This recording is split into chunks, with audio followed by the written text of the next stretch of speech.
How you doing, folks? Good morning. I already checked my wonder picks. Opened a pack. I got one of those.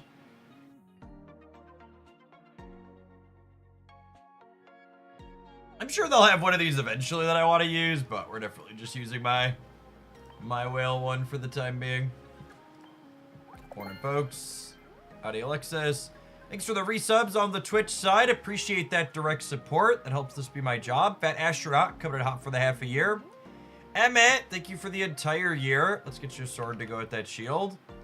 Patton with the absurdly generous tier 3 resub. Thank you for the 17 months. Morning. Drew Doshi, thank you for the over 4 years. Eliath Enjoyer, I'm glad you're recovering. Thanks for the baker's dozen. Howdy, Brox. Penguin, thank you for the 2/3 of a year.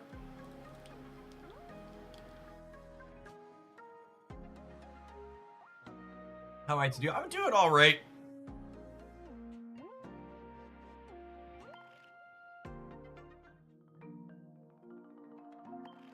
Play some Pocket Monsters. I think we're gonna play some more of the Melmetal, Pidgeotto, and the Greninja Arbok from yesterday.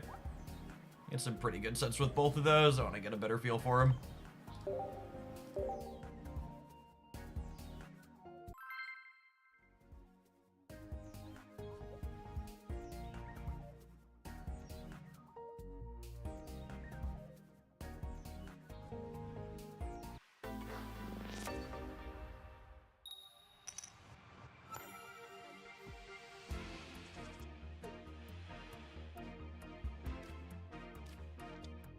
They're also playing Metal. Exciting. This is where I would put my Spider-Man emote if I had one.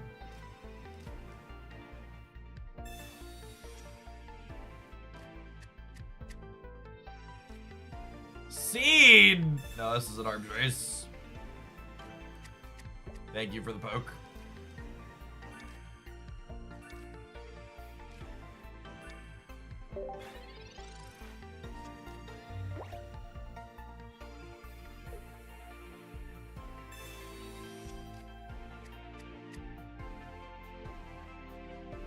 Anyone else hooked on Onyx since yesterday? I heard about that program.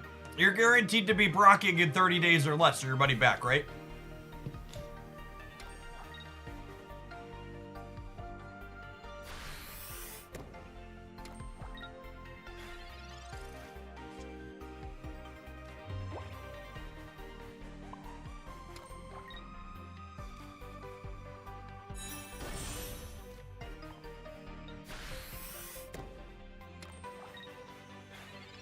What I heard. Am I drinking sauce? I have a cup of diced peaches that has some juice in it. I am drinking the peaches and the juice, yes.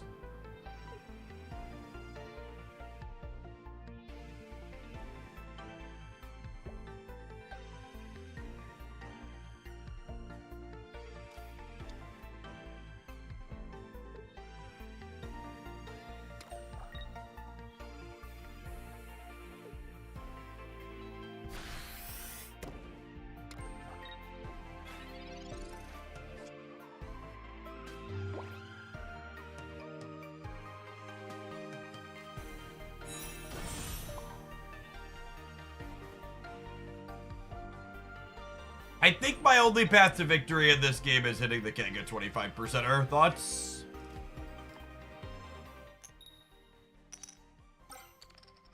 Kanga! Maybe they don't have the belt at all. I think because they had first energy advantage, we're just dead if they have it on curve. I think taking this shot is worthwhile.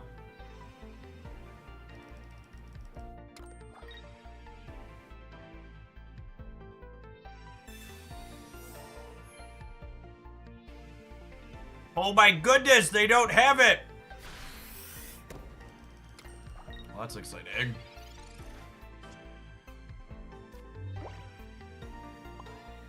Well, now I have regrets about putting Kangaskhan up.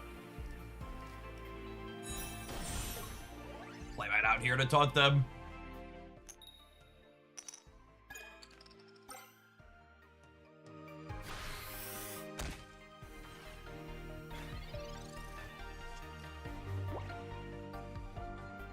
I got fruit cups like that for my son, and I've had all of them so far. Nah, I just buy them for me.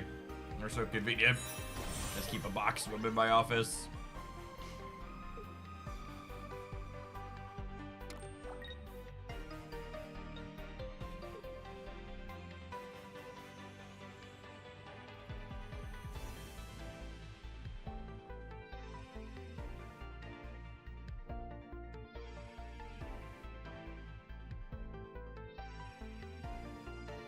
Slacker! Thank you for the 78 months. Appreciate it.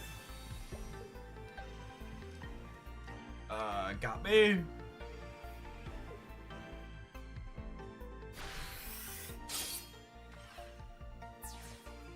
Alright, so the game plan here is hope they don't have second Melmetal, yes? I think is our long-term plan. You should definitely not spend pack points on Melmetal.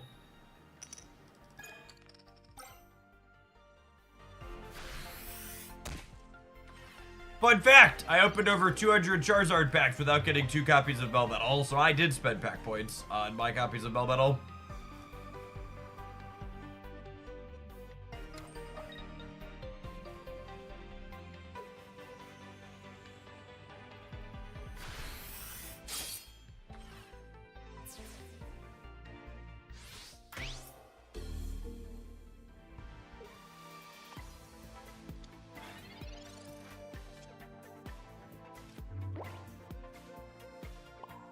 That's not a fun fact at all, yep.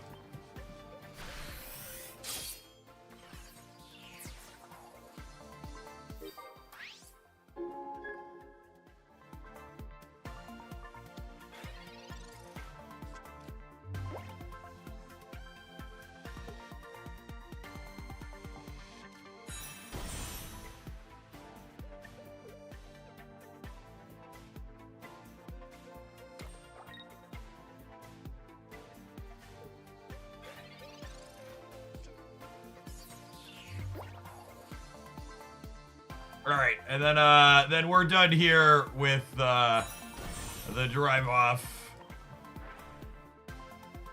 Letting us clear their Meltan in the back. I am the metal god! Worship me! Imagine pairing your metal monster with bugs instead of birds, chat. Amateur.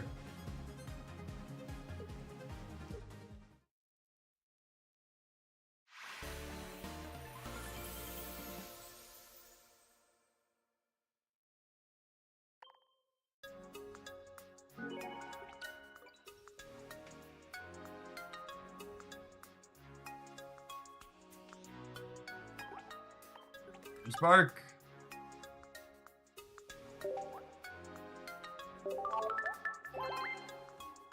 You can't keep calling yourself a metal god every time you wrap yourself in tinfoil. The neighbors are getting concerned.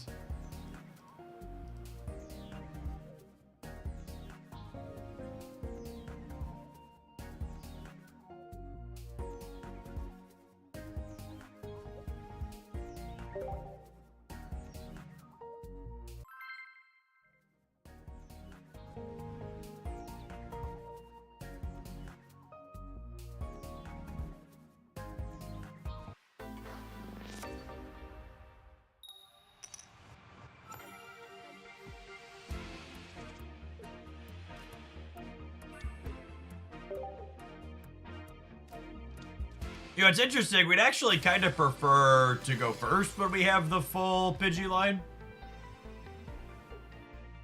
Are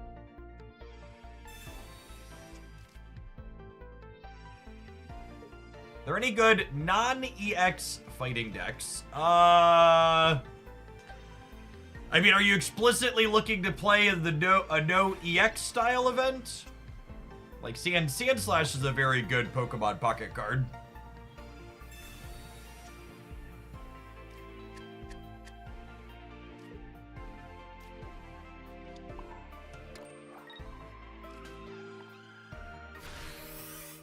There's Onyx Kabutops deck that I think that was in the tournament decks roundup, right? Was Onyx Kabutops, if I recall correctly.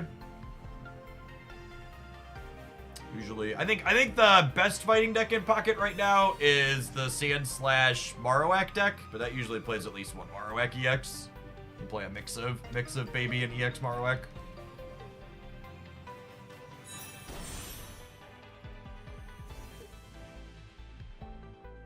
You're a good point when to stop opening a certain pack. So, my general advice about pack allocation is that you should have a card or a deck that you want to play with, and you should open packs until you have the copies of that card, or you have enough pack points to craft copies of that card.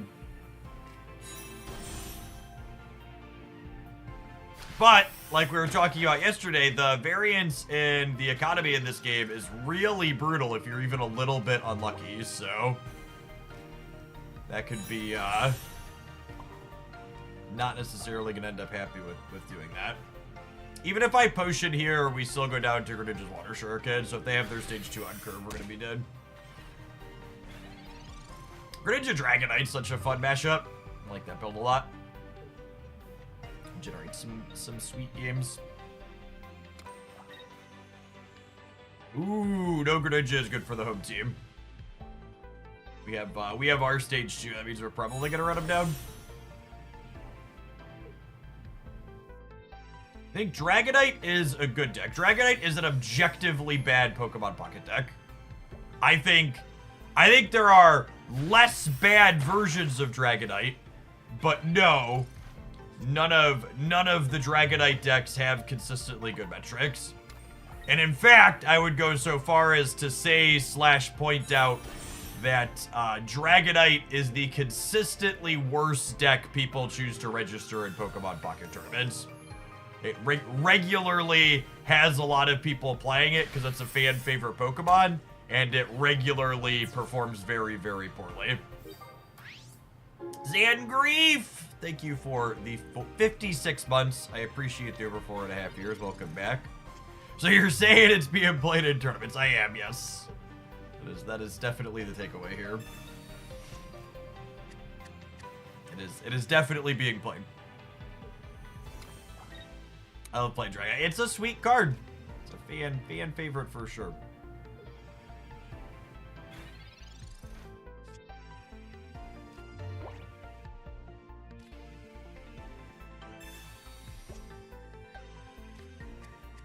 Actually, this Greninja Dragonite deck, I think, is actually one of my personal favorite builds of Dragonite. Having 2 game plans gives you some more dynamic gameplay. Gives you something to do when your Dragonite doesn't come together. This Giovanni for the wing attack's a big deal here. Lets us clear the Frogadair, and it means if they don't have a Giovanni for their Dragonair, they're also going to need an evolution for this to not get cleared by the drive-off.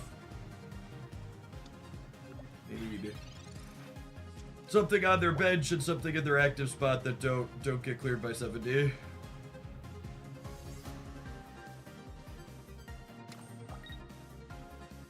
No, I wouldn't play red card in any decks. I don't think it's good. Alright, if they have Dragonite, we're gonna be in trouble here. Especially with the brick on Melmetal here. Now, I do get to drive this off. And it's noteworthy that if they have the Dragonite and they don't knock out this Meltan, Melmetal is lethal for us. And we have 2 Melmetals and one research in 6 cards.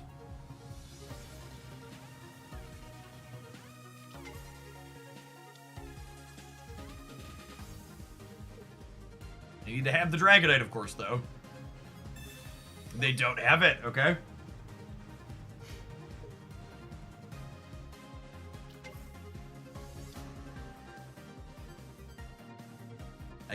This gives us more time to hit our Melmetal.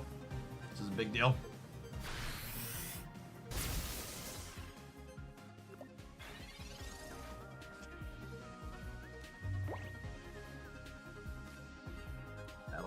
That'll do, pig. That'll do. Get to drive off. Get to switch to our heavy impact.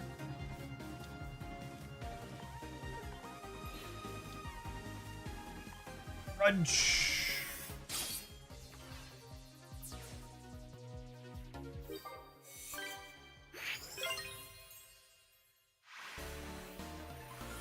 McFoxy, thank you for the half a year. I appreciate that. Welcome back.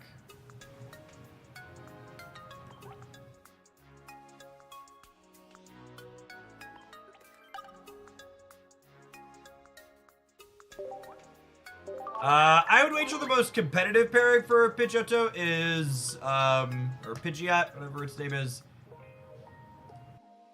probably Arbok.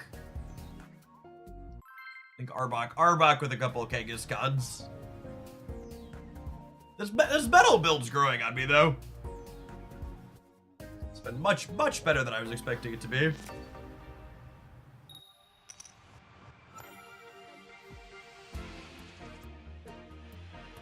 I could lose.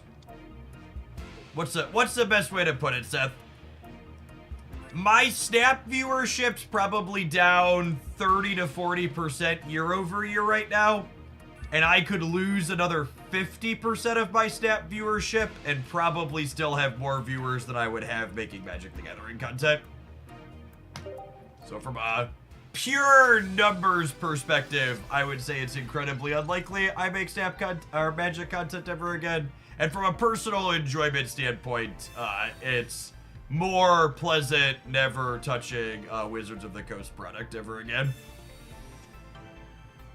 Also, not to add too much undue stress to the lives of people who enjoy Magic the Gathering, but Elon Musk had a stray tweet the other day musing about buying Hasbro so he could have a say in how Wizards of the Coast operates. So even though I don't like Wizards, and I'll never touch their products again, for the sake of the Magic the Gathering players I still kind of care about, I hope for your sake that doesn't happen.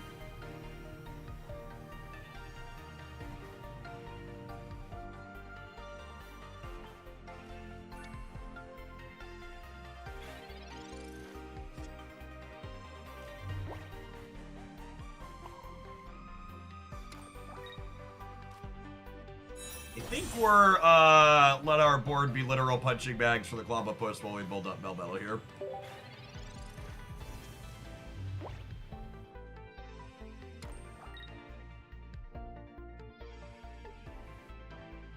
It's shocking to me, Programmer Nerd, that you've experienced the timeline I'm living in, and you can unironically say to me, it can't get worse. I don't know which timeline you've been experiencing recently, but it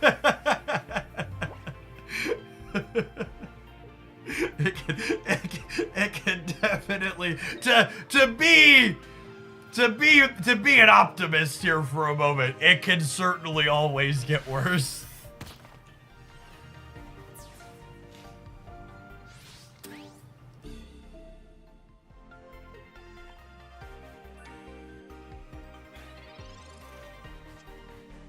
I've seen a lot less of the big 3 decks recently. Yeah, the what's it called queue, the random pairing queues had a lot of off meta stuff in it, which is nice.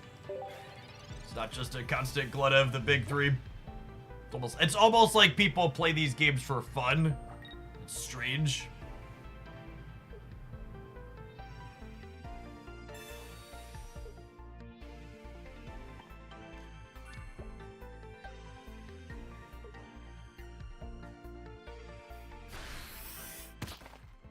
Them not having an evolution here means we're dead, right? That was their second Sabrina too that they just spewed out.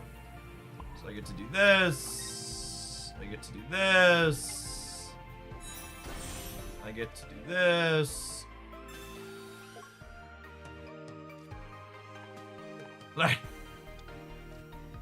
My video talking about why my video talking about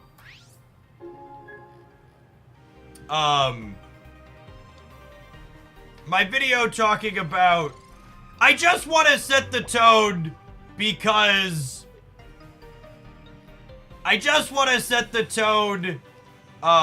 because YouTube doesn't let you know when you've been banned.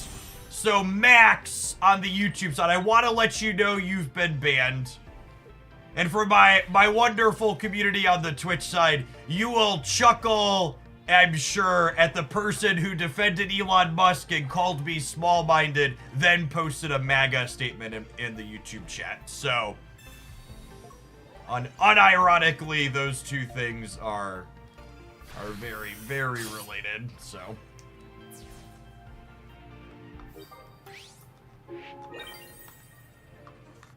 what was it? I think the best anecdote I ever heard about Elon Musk, it was from a software developer, and they were like, Elon Musk said some things that sounded really smart about rocket ships, and I don't know anything about rocket ships, so I assumed he must know what he's talking about. Elon Musk said something really sounding smart about electric cars. I don't know anything about electric cars, and then I assumed he knew what he was talking about. And then he said something about programming, and I'm a programmer, and dear God, this man is one of the dumbest people you will ever hear speak. Don't trust him with anything.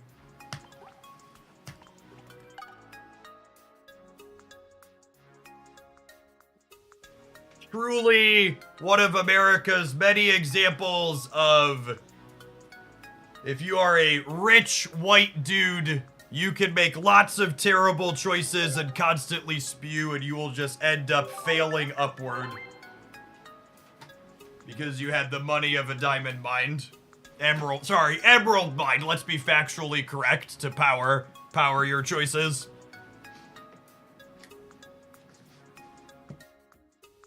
Being born on third base and thinking you hit a home run. Just classic.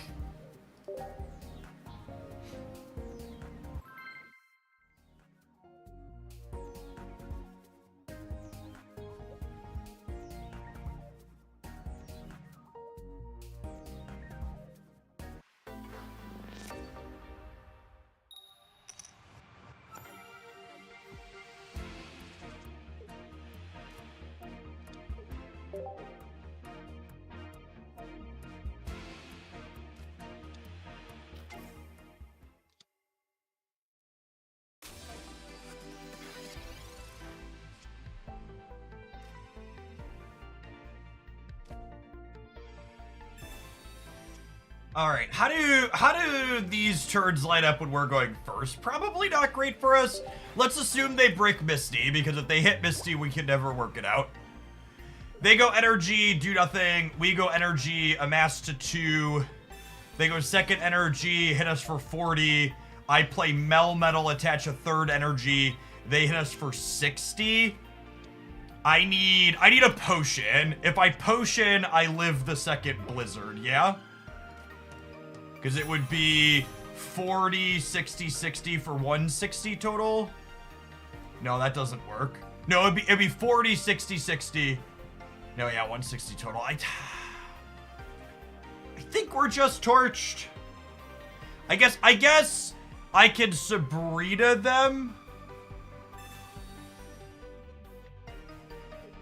I can Sabrina them, and if they don't have X speed or Starmie, we have a chance because it buys us a turn. But there's a good chance this isn't a tempo Sabrina and we're just done.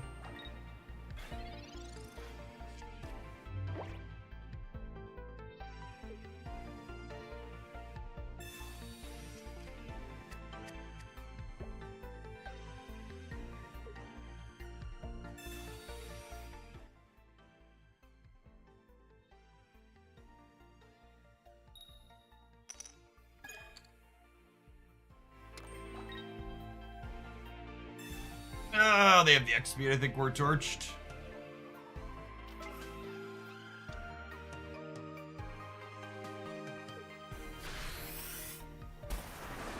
I think it is a myth that he had large amounts of wealth to begin with. Well, lucky for you, even though thinking isn't your strong suit, this isn't something you have to think about. You could just look at what actually happened in reality and like read the stuff his father has said.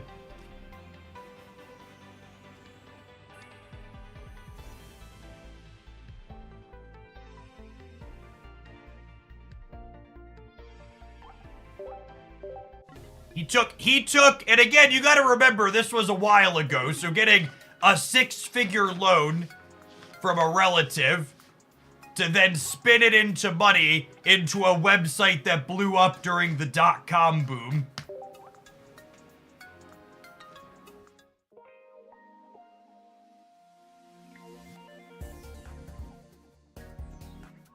Yes, that is exactly right. All of the money Musk has made started with the money that his father had, and then he bought things that he didn't actually made, and then ended up reselling them after they blew up.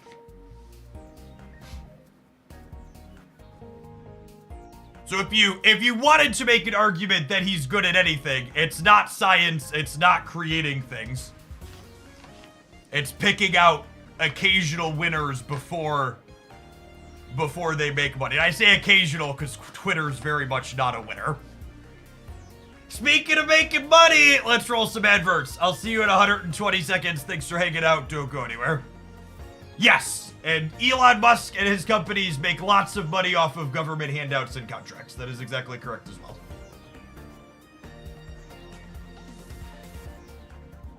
Because when the government gives money to regular people to help them live and support their family, it's socialism. But when the government gives money to billionaires and their big corporations to make them more profitable, that's just good business.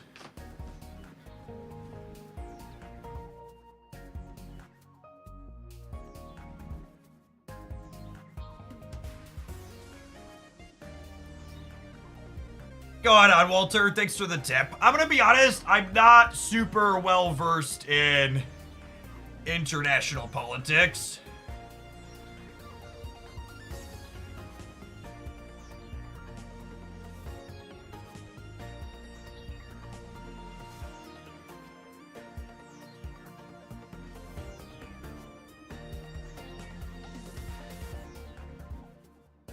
I think the current snap format's really good, Socio. Genuinely, I've been telling people that are telling me they're not having fun with Snap, they definitely need to take a break, because I think if you're not having fun in the current Snap format, you're just burnt out into the game as a whole and need a breather.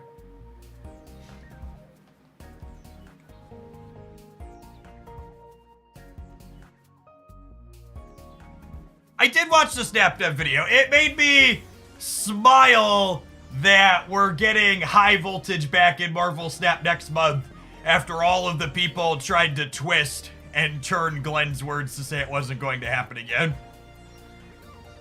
Sure, yeah, I mean, that's the Snap 22. That's the issue Snap needs to fix. If you take a break, it's hard to come back. That's true. But also, like, if you keep playing, you're gonna be bitter and hate it, so you should take the break and then try and come back later. And if you stay, and who knows, if you take the break, maybe you'll realize you're happier not playing it, and that's fine too. Thanks for the 23 months, Voltage. Have you messed around with EV decks much? We should play some of the Flareon Greninja deck today at some point. We'll do that. Maybe we'll do that after this. I'm gonna play a couple more with this one.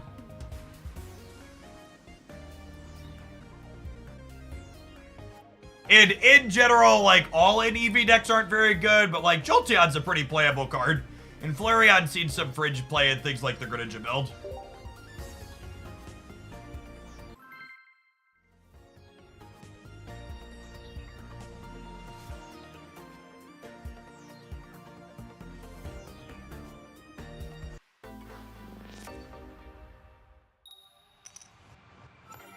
Drop me a screen grab and a DM, New Buggy.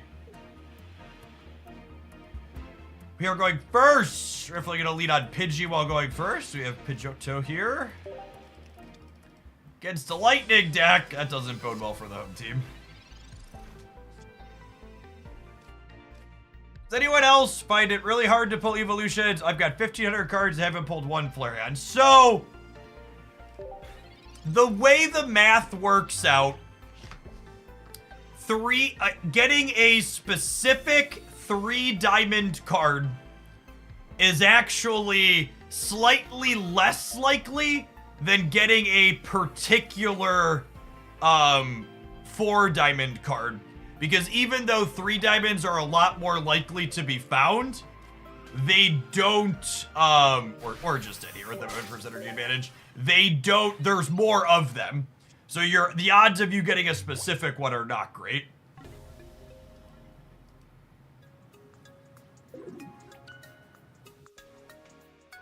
Nottering Rat, thank you for the brand new tier 1, appreciate that. Zephiel, thank you for the Baker's Dozen.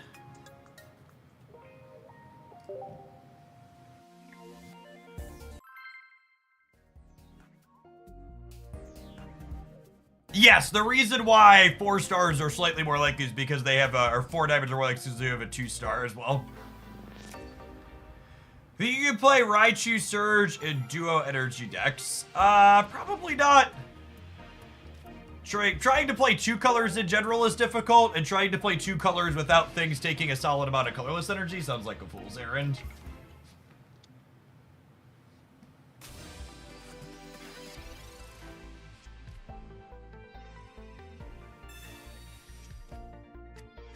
Thank you for getting my username. Well, now I'm terrified because I don't remember how I pronounce your username. For reference, if you're someone with a username that has multiple words in it on Twitch and you want content creators to...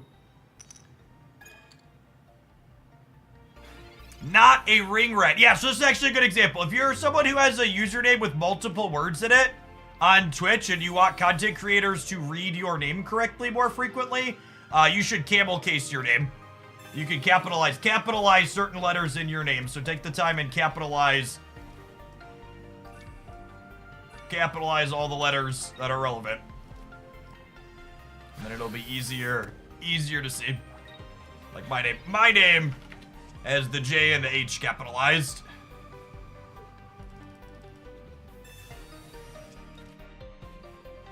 Which was easier to play all the evolutions together. I really want to... I hope we get a playable Umbreon and Espeon in the next set. So I think there's a lot of sweet evolution builds that... there's a lot of sweet evolution builds that would like to be like Jolteon, Umbreon, Arbok, something like that. Or Jolteon. I'm gonna splash Jolteon with everything if we get Umbreon and Espeon. Jolteon Psychic and Jolteon Dark both sound great. Melmetal! See, you just gotta yell and then he comes. My large metal lad here. His impact on the game is heavy.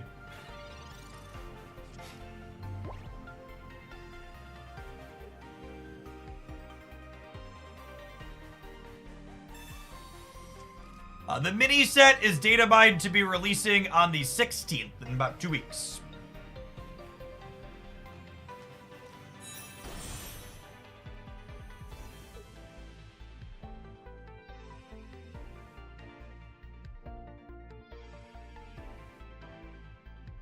Man, with first energy advantage, we were set up so far ahead of them here. It's like we're probably good to go. No, we don't have any cards revealed for the new set yet. Well, I'm sure myself and every other content creator under the sun will have reviews once that happens, but no data mines or any info as of yet. I imagine we'll probably get a patch at some time in the next week or so, and there'll be data mines from that patch.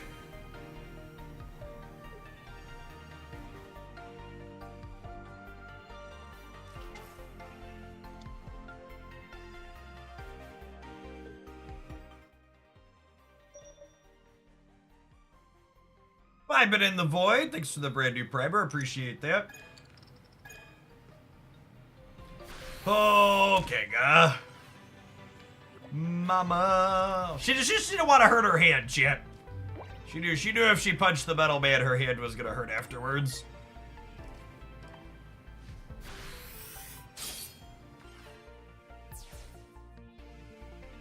No, we're talking about Pocket, or we're playing Pocket, right? So Pocket's gonna have a mini set released in about 2 weeks. On the 16th. And I assume they're gonna have to patch add the cards before then.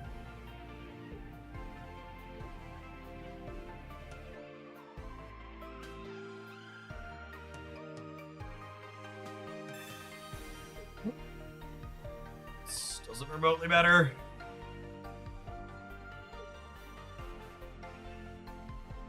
We'd really love to draw Pidgeot next turn, so that way we can start driving off. I guess I can Sabrina next turn if we broke out the Pidgeot. They're trying to set up so Lapras CX can clear this with the Greninja. Potion buys us a turn though. Lapras only does 60 here with our hard coat. We're in garbage time yet. Not fully. I think if we hit the Pidgeot, we'll hit garbage time. There's 8 cards in my deck. Yeah, I think this one puts us into garbage time. Garbage time, for those not familiar with the term, refers to the game functionally being over. I don't think my opponent can win anymore with this draw. But we're gonna sit here and take some game actions here for a minute. While I actually take the time to win the game. They put the Greninja, my dearest gamer. Experience how heavy my impact is.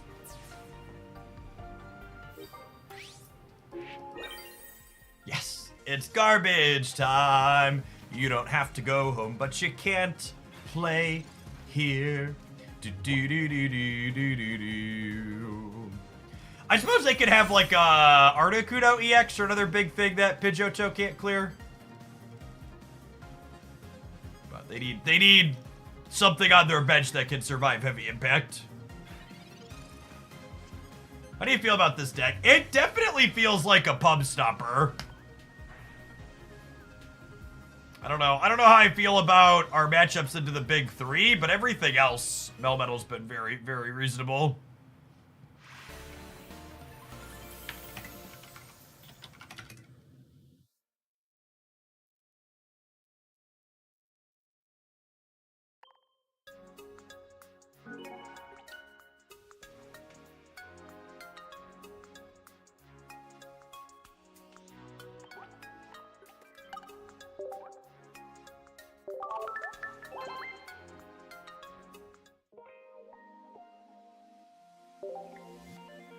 Yeah, there was a minor patch the other night that fixed the memory leak issue, which is nice.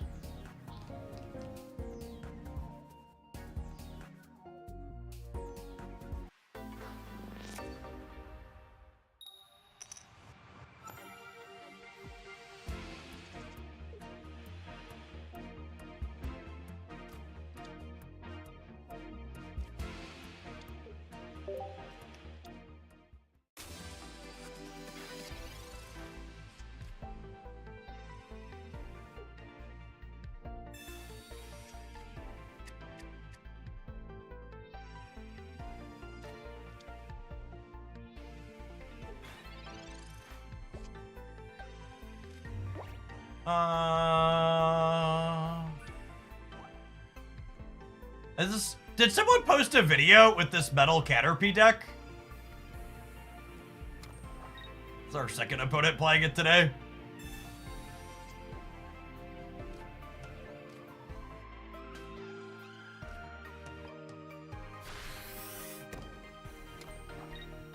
Bad Feet. I'm pretty sure I explicitly talked about the Arbok Greninja Mewtwo deck not using Psychic Energy.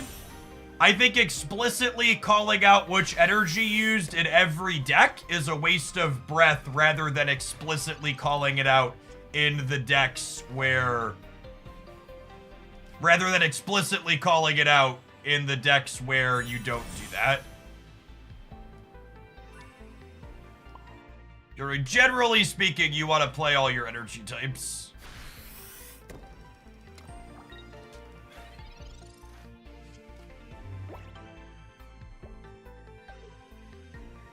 Technically, I can't confirm what the people did or didn't do in the tournament. I can only speculate.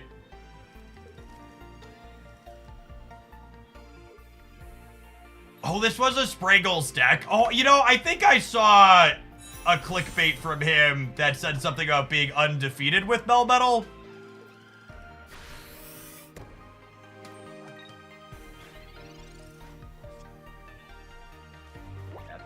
That tracks.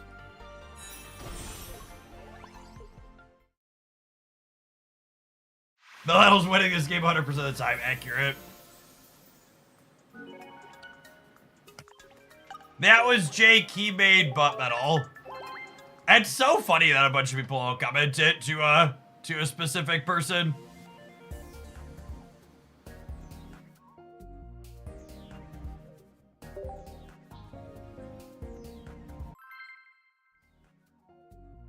Yeah, I wasn't fully prepared for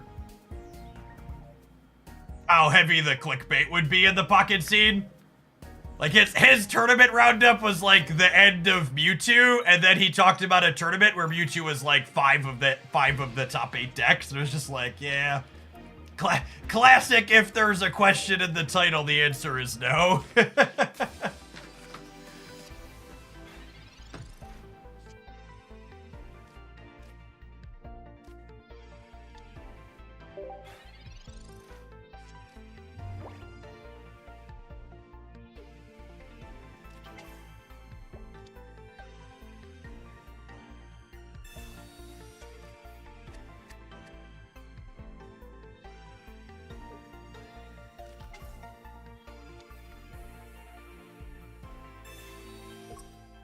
Probably just dead here. There's a very real chance this deck has mostly unwinnable matchups into all of the common meta decks.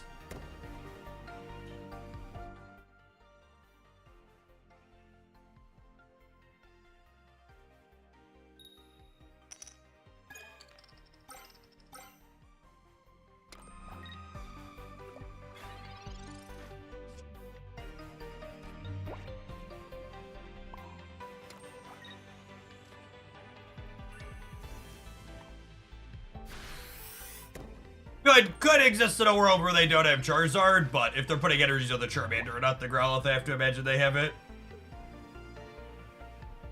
Yes, I agree, Shredder. It is amusing to me to see card that takes less damage plus card that heals to be like, oh, this is an innovation someone figured out.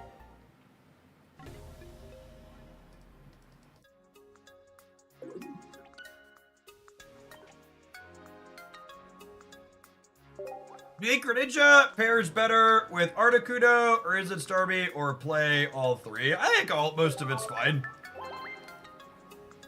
I've been enjoying the 2-color Greninja decks personally. Speaking of, I'm gonna play some more. Where's that one at? Our reptile friends here.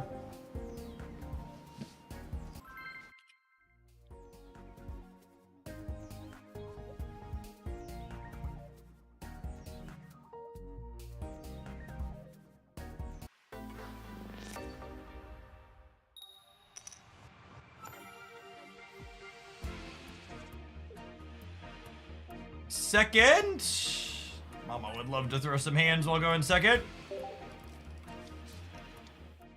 Do you think progression of this game is going to be more or less power creep instead of balance changes? I would be absolutely shocked if they did card balancing for Pokemon Pocket.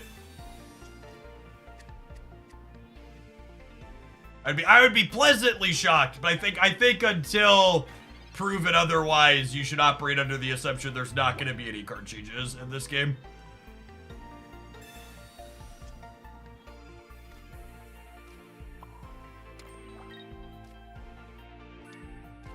You said.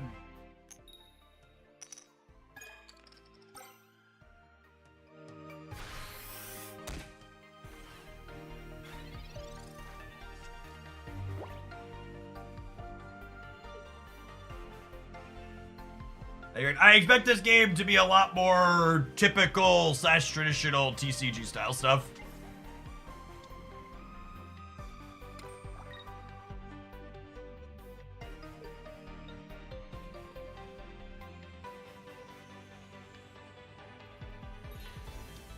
And they might surprise us, but we're also over a month since things launched at this point with 0 card changes, so I think that that's probably a pretty reasonable expectation that they're not coming.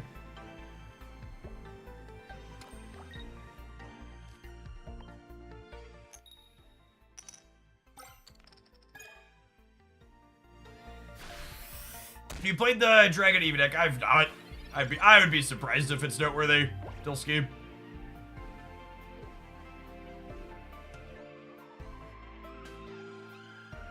I wanna make it very clear that most of the decks in those weekly roundups where I'm highlighting off-meta things that had success are going to be bad.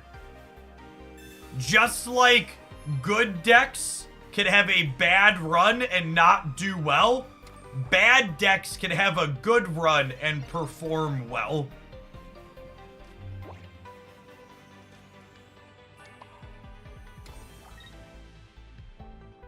I think there isn't a single card that needs changes. I mean, I think it depends on what you mean for the format. I think it's not an unreasonable take to be like, I think there being 3 decks is enough diversity. But like, as someone who's tracked conversion rates and looked at a bunch of stuff, the 3 best decks are like markedly better than most of the rest of the field. Maybe there's something to figure out with the water decks that hasn't been brought to fruition yet. But in general, the 3 pack headliners, Charizard, Pikachu, Mewtwo, are all markedly better than other stuff you could be doing in the format. And that's not to say you can't have fun and win games and like other queues like this. We play almost exclusively off-meta stuff, but it is to say, like, if your goal is to win as much as possible, you're definitely putting yourself at a disadvantage not playing one of the big 3. Especially now that people figured out better deck building and added more basic Pokemon to Mewtwo and Charizard, like,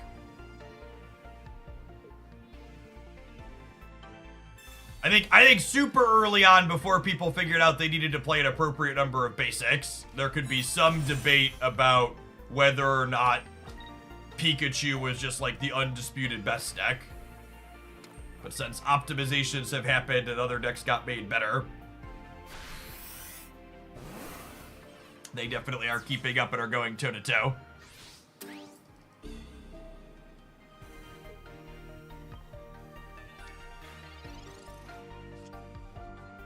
I think the 18 trader Articuno type stuff is only remotely dangerous in a world where, what's the word I'm searching for? It's only remotely dangerous in a world where they actually print a bunch of busted meaningful traders.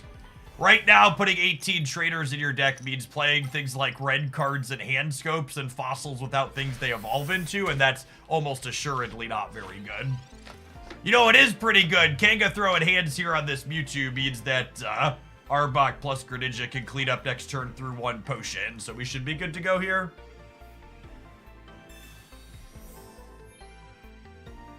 Yeah, Kanga Mama buying us exactly enough time. Finally hit a dark energy here.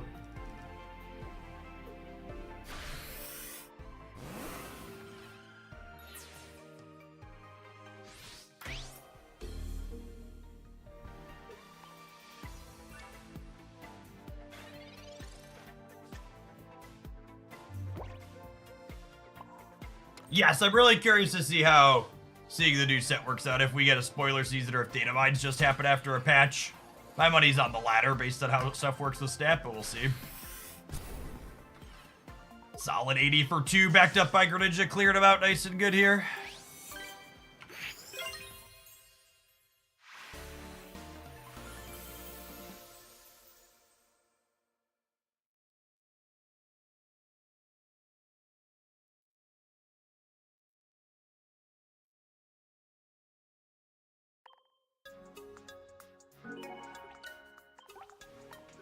I don't know, like, and again, I think people who Snap was their first card game and Pocket's gonna be your second. If this game works very similar to the paper TCG, it's really not uncommon for 2 to 3 decks to just be a market cut above everything else until another set releases. There's no live or regular balance. You get what you get and you work through it.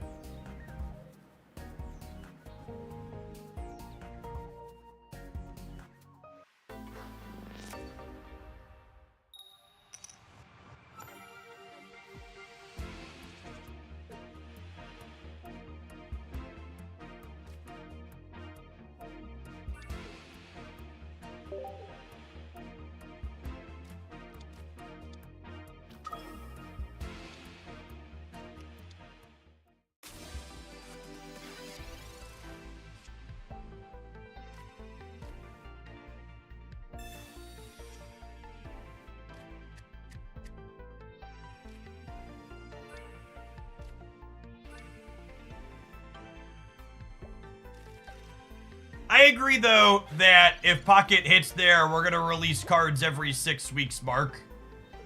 It won't be too long for any particular format. It's probably a pretty good rate. Honestly, after focusing primarily on Snap for the last 2 years, I'm looking forward to playing a card game that has more traditional card game releases again for a little bit. The drip feed from Snap has its ups and downs. Do I Sabrina to try and clear this Ralts? I think so, yeah. It's like a 25% chance to win the game on the spot.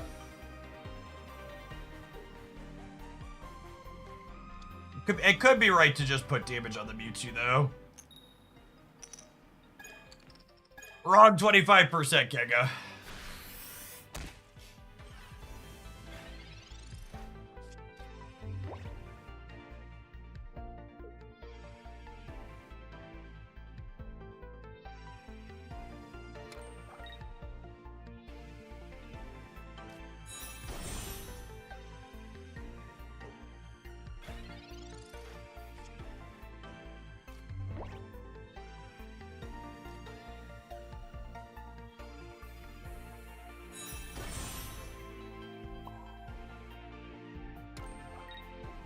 Alright, I mean, there's a world where Kenga can hit the other 25%, or are we clear about here, yeah?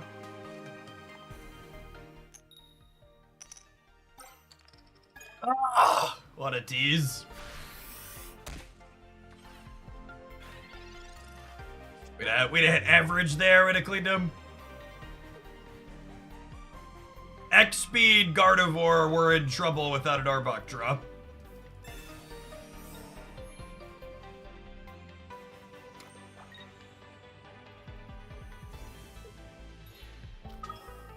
Potion's not a card you play there if you have Gardevoir ready to go. Alright, I guess they're just missing the X-Speed.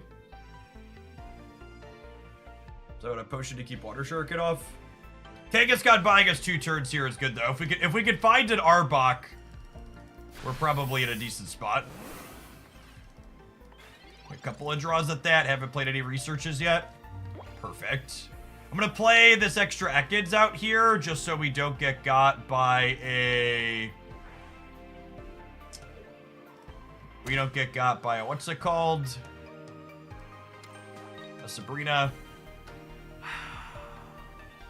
They're so unlikely to red card me with 2 cards here. I'm gonna hold the Arbok so they don't know it's coming. Average Kanga variance here is lovely. So they're going down to 100, so they need a potion to live Arbok plus Greninja next turn.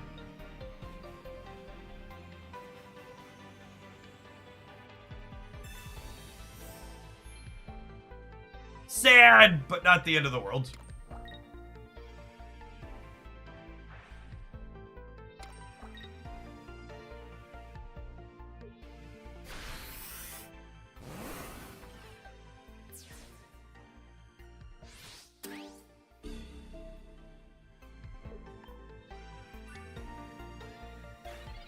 Because I played this out, I do kinda need to draw a Kangaskhan or the other Arbok. So that way they can't Sabrina it up and get the last knockout. We have one more turn to do that, though, yeah.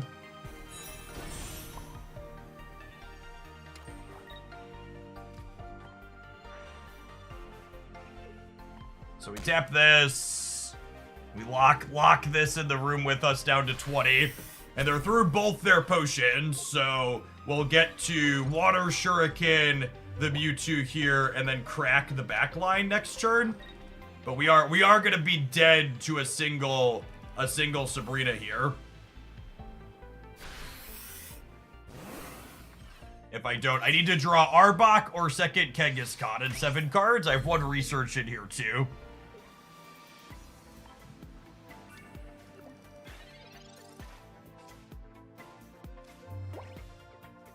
You know what?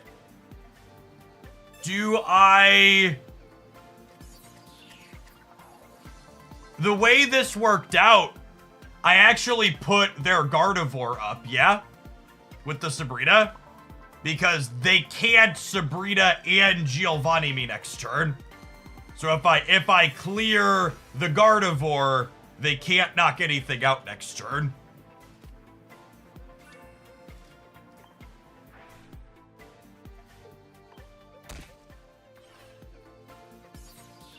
So this beats them having a Sabrina.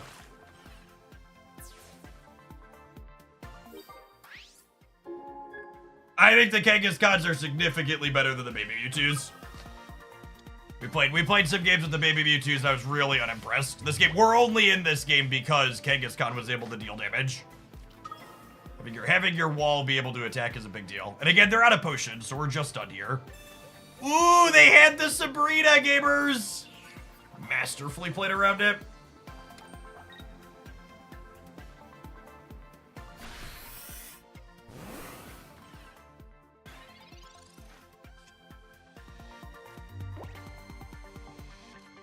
With the Water Shuriken.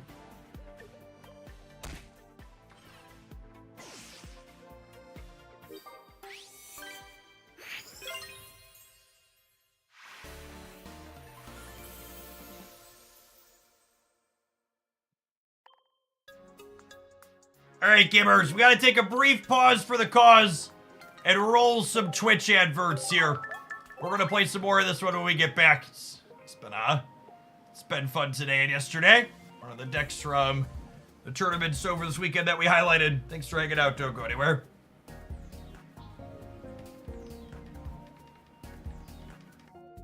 What was the threat if you pulled Gardevoir but killed Mewtwo with the ability? The Gardevoir deals 60, and I only had 60 HP Pokemon on my bench.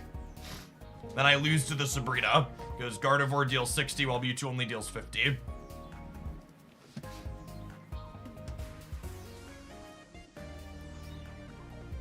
Donkey! Thank you for the 17 months. Appreciate that. Welcome back.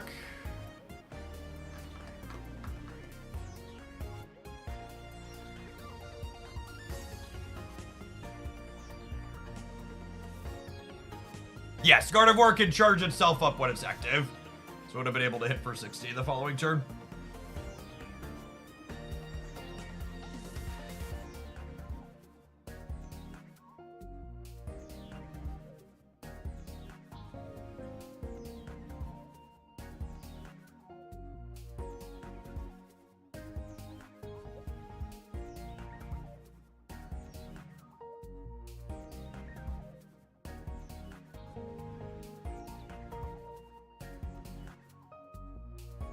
I have fixed that, doggy.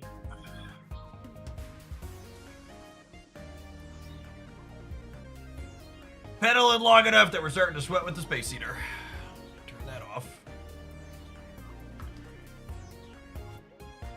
Why not? 1 potion, 1 Sabrina to help your Arbok and Kangaskhan's live against Mewtwo. Because your Mewtwo matchup is already good, and Sabrina is really good alongside Arbok. This deck used both energy types or just one. In general, not using an energy type is bad, and you shouldn't do it. Messiah, thank you for the over 2 years. Welcome back. And Chris Bone, thank you for the exactly 2 years. Good morning, good morning.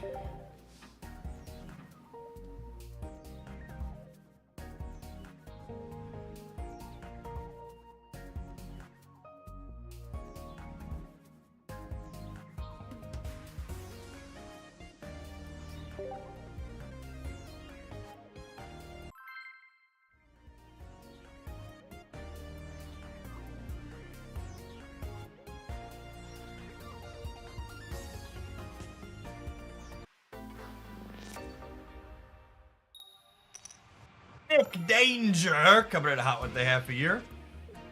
Good morning, good morning.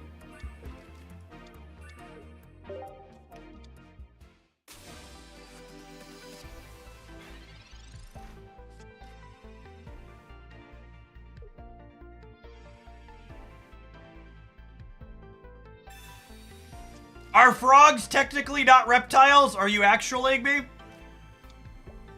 Don't actually be about my deck title. Or are snakes technically not reptiles? They're amphibians. Sure. They're a reptile today, gamer.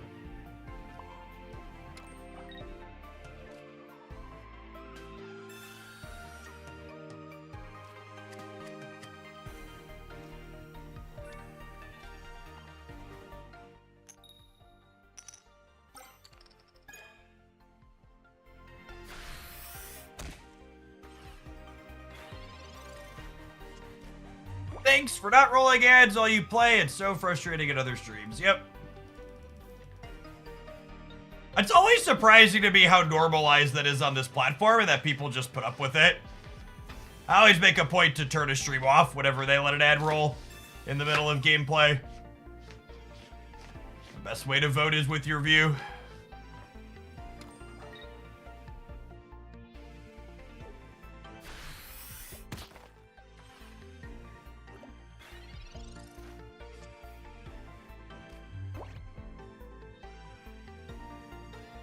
I feel like bricking on Ekans and Frogadair here probably means we're dead if we don't hit double heads.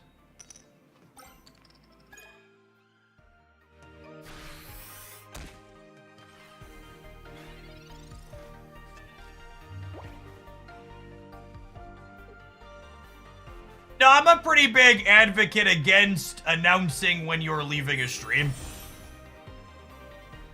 If you don't like what a content creator is doing, they're not running an airport. You don't need to announce your departure. You can simply go watch something else that you'll enjoy as opposed to making an announcement. Led Fan, thank you for the 20 months. I appreciate that. Welcome back.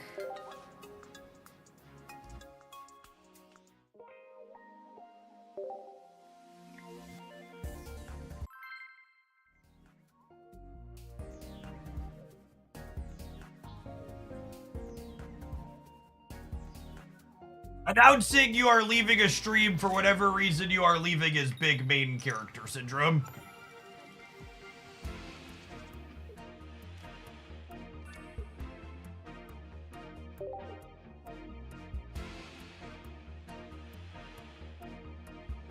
I think in general, running fossils without evolutions tends to be bad.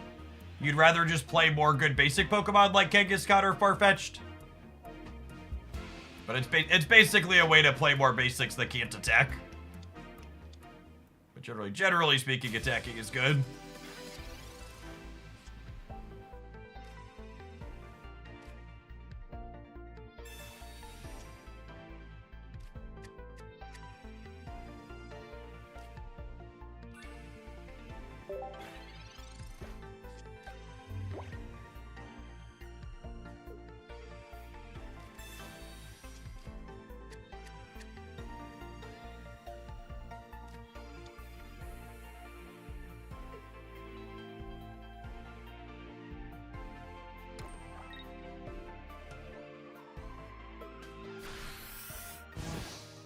We're attacking with Ralts on one.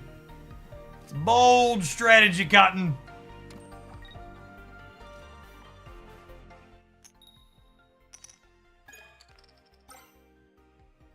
Like, could you imagine here if these were baby Mewtwo's instead of Kangaskhan? Sounds awful.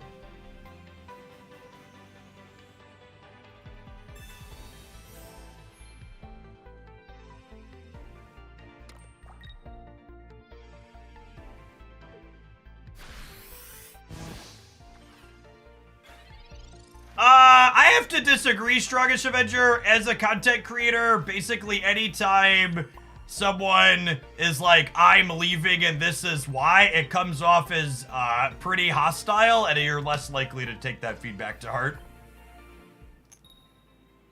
I think simply closing a channel when you're not happy with what the content they're making is, they'll adjust or their numbers will dwindle.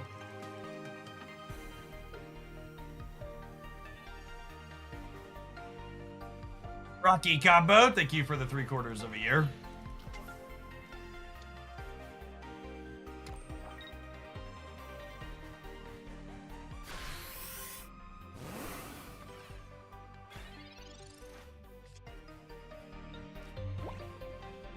Right? Play this out right away and play around red card a little bit. Throw the Dizzy Punch out here. I guess the way this works out, what's the timing here? I go Frogadair Energy, they clear this. I corner, they side drive, and then I have Greninja ready to go.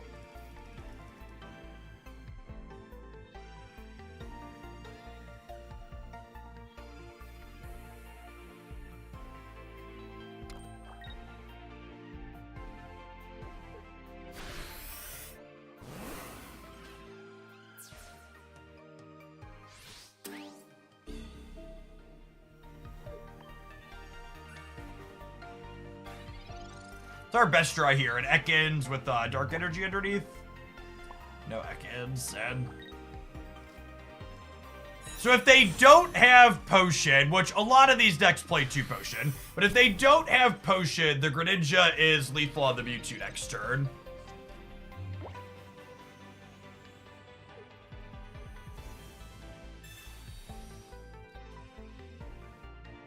Alright, that's a red card. There's no researches used yet, though, so our odds of drawing research or Greninja are pretty high here. I want you to imagine for a moment, chat, if my opponent's red card had simply been a Potion. Says Local Man about to brick on Greninja. Easy. Didn't even need the research. And again, this is why red card is terrible. The deck sizes are so small in this game. Even if your opponent, I'm going to play this out beforehand just to let them know I didn't need the research. Even if your opponent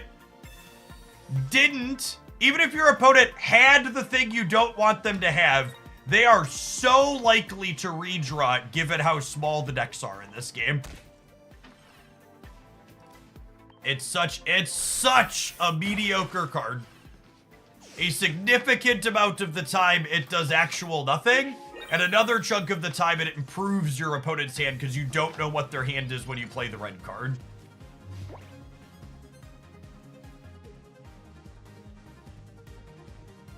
And it's not free to play red card. There's a good chance you don't have 2 Sabrinas, 2 Giovannis, 2 X speeds, 2 potions, and all 4 of those cards are utility cards that are going to win you games.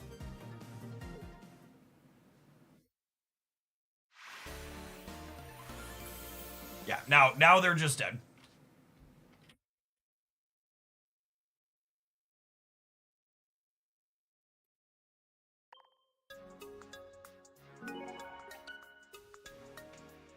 A card like red card would be very good in Paper Pokemon TCG. Something similar is banned. Because hand sizes in Paper Pokemon TCG start at 7 cards, and the decks are much larger. So like when you're red carding your opponent in a 60 card deck, it's very different than a 20 card deck. Their odds of redrawing it are lower. Also, in the paper TCG, they could like brick on energy too, right? Like you're never red carding your opponent and they can't play an energy next turn. You absolutely should not spend pack points on Melmetal. 0%.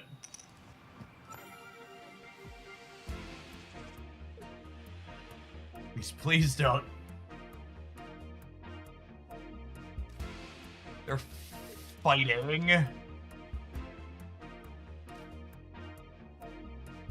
it crazy to lead Froakie here against the fighting deck?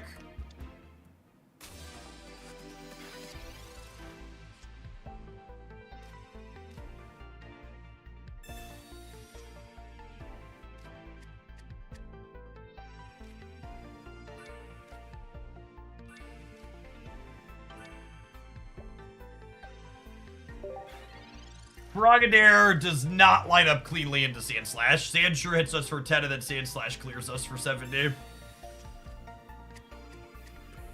We probably am gonna need to hit Greninja on curve this game to have a shot if they have the Sand Slash.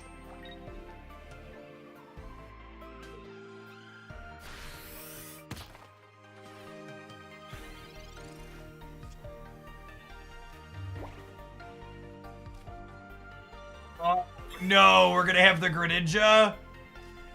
Well, we're not gonna have water energy. Okay, so we've got Arbok here.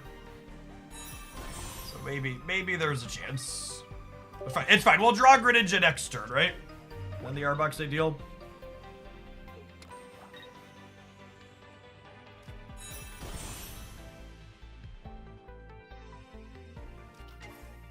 Now, noteworthy here that they will need Giovanni in order to clear the Arbok in a single hit. If Arbok buys us 2 turns, we got a real shot. You just best believe that just like my country, I'm young, scrappy, and hungry, and we're not throwing away this shot. No Ninja, yikes. If we would have hit Ninja here, we could have Water Shuriken to this twice and then attack something else with Arbok next turn.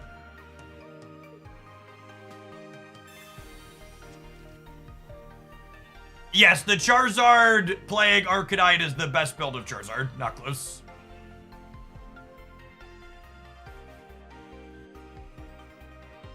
Turns out I was right day one when I said everybody should play more basics. Will I stop gloating about that at some point? Possibly, but not anytime soon.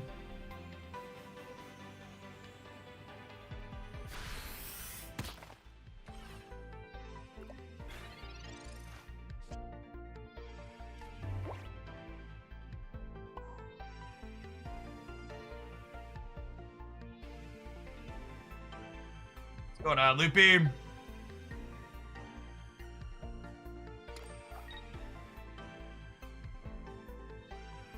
Maybe I was supposed to put the energy on Kangaskhan. Nah, I guess that doesn't make sense. I think we're torched.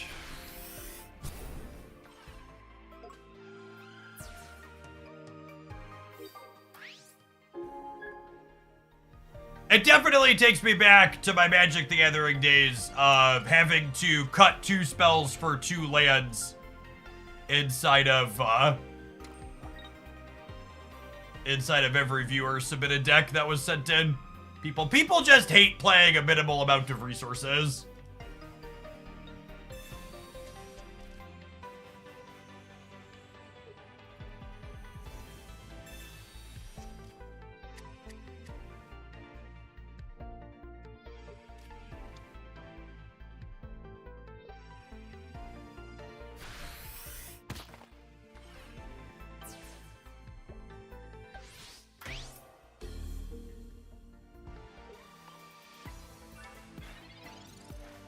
You know, actually, that's another facet of red card that, like, doesn't get talked about. This game's lack of mulligans actually makes red card worse as well, because it's not like your opponent can ever consciously sculpt their hand in this game, right? So it's actually impossible to know, hey, their hand is good because they made these choices. It's always speculation.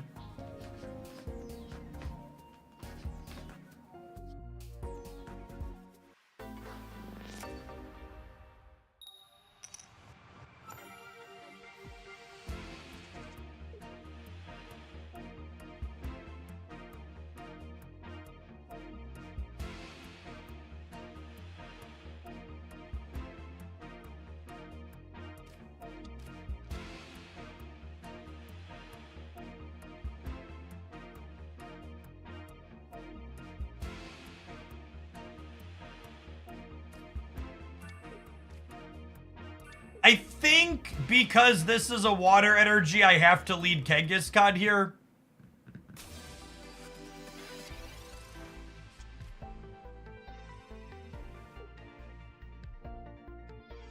And this was a dark energy to start, I think I'd lead Arbok. Honestly, we've talked in the past about like nominal things. We've talked in the past about nominal things that they could do to make 2-color decks better. Getting to see your first 2 energy colors would make these decks a lot better. So not my bed, actually. No, not my bed, not bed broed. This one's actually super long. It's chapter 25, not level 25. So level 25 actually doesn't even clear chapter 2. Sorry for the confusion. You've not been the only one mixed up on that. Yes, this is one of the grindier ones, the Domino Dreams. It's chapter 5 for a 1-monther. I'm not sure anybody will get to 25, if I'm being honest. There's a few that have cleared through 5. It runs for the whole month.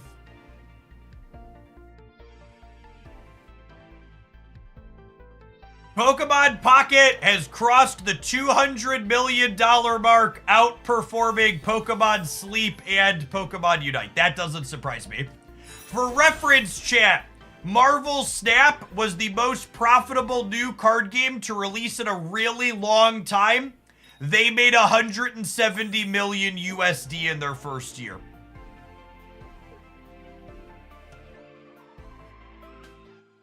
So Pokemon Pocket has outperformed Marvel Snap's first year in about a month.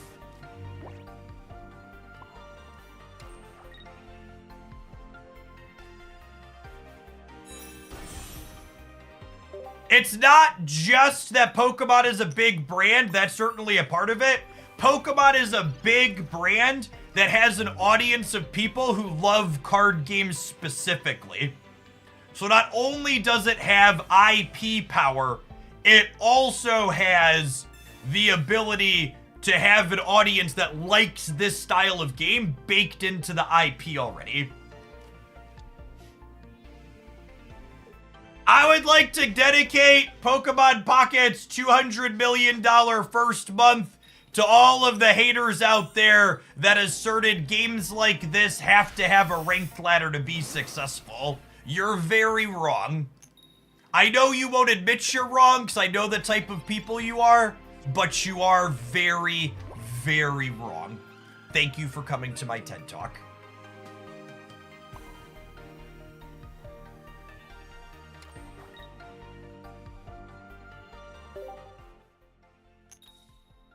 Whether it's Marvel Snap or Pokemon Pocket or Magic the Gathering, the casual audience wholly and completely drives what people are willing to play and want to spend money on in these games.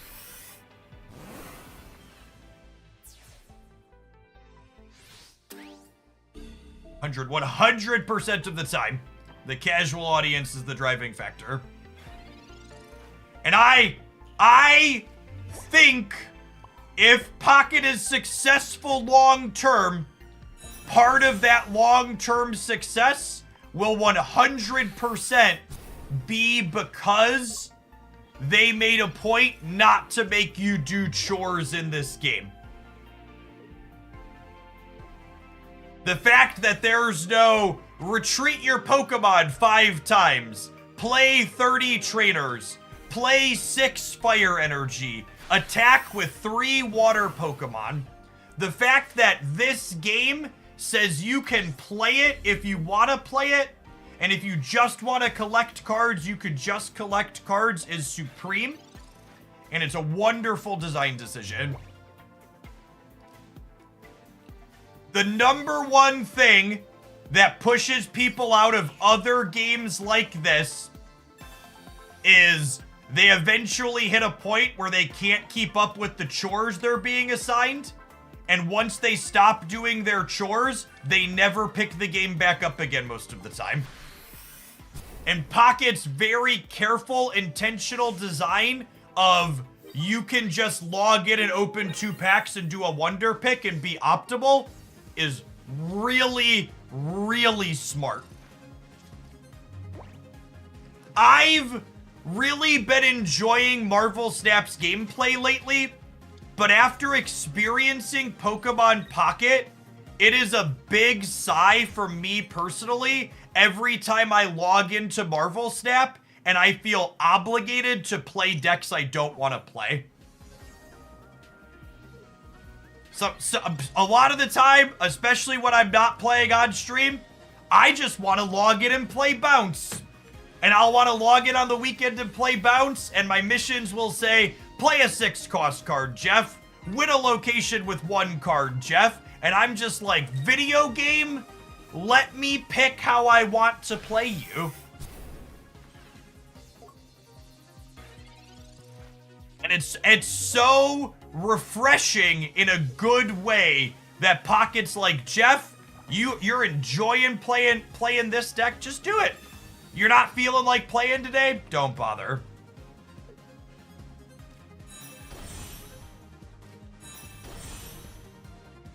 So, Pseudo Pally, I don't know how long it's been since you've played Genshin, but I agree with you. Genshin's daily missions almost burned me out after playing it for 2 years. And they actually updated their system, so that's not the case anymore. Genshin added a system called long-term encounter points, where just doing regular missions and story stuff builds up points for you, and then you can spend those against dailies later on. Which I think is a great system. So, like, I'll sit and play, like, Genshin for a day or a weekend every once in a while when I have time, and that'll give me enough points to log in and claim daily rewards for, like, a month or two. Just playing one solid day a month when I sit down and, like, I'm gonna enjoy the story today, or I'm gonna go explore and open a bunch of chests today. And I'm glad to see that game that I enjoy choose to make a decision similar to that, where it's not dictating what I need to do.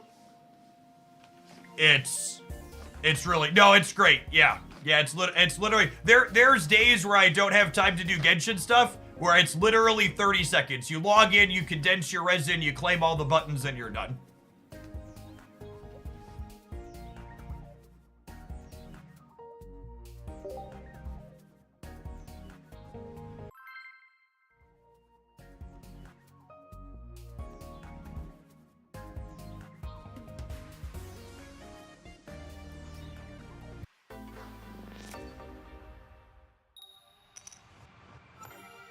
One of the most interesting phenomenons to me personally when it comes to these mobile games and games with login missions and stuff like that is everyone is so quick to complain that games that charge you money are predatory, but they never acknowledge all the other free aspects that are deeply predatory in these games. And for people that aren't familiar, we say behavior or things these games do are predatory to describe the feeling that we're talking about right now, which is they're making you do things you wouldn't otherwise do because you wouldn't do them because they're not fun. They're forcing you to engage with the game in a certain way that you wouldn't otherwise normally engage with. Battle passes, daily missions, stuff like that. And obviously it's a sliding scale.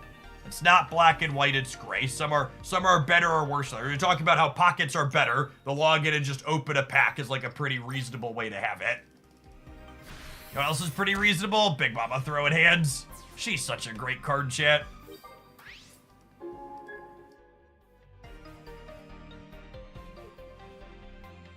I'm using LD Player, which is the emulator I've always used.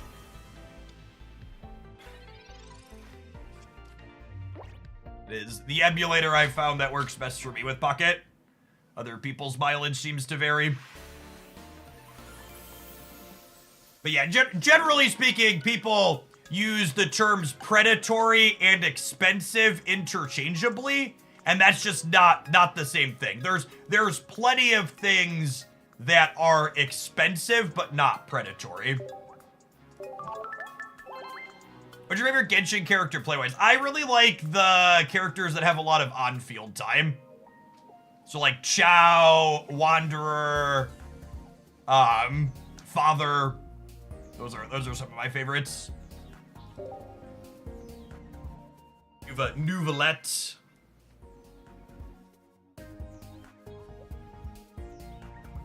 The grocery store is Predatory. No joke! One of my favorite examples of Predatory is the grocery store. The candy rack that's often gonna have 2-for-1 sales or buy 2 get a discount on the second one sales. That's a predatory sales tactic as old as time, right?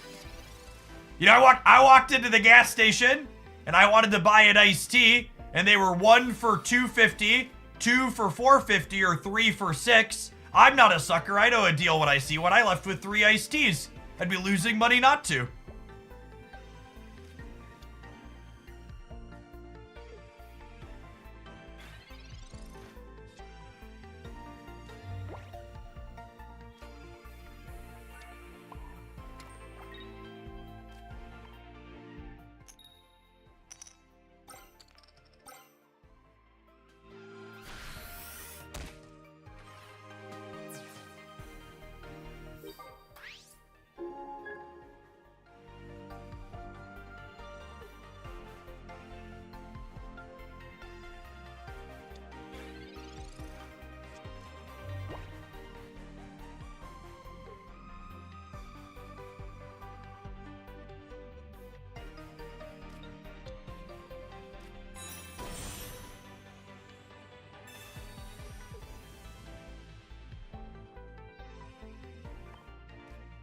I agree in general. I think Pocket systems seem like they're structured in a way that's pretty reasonable overall.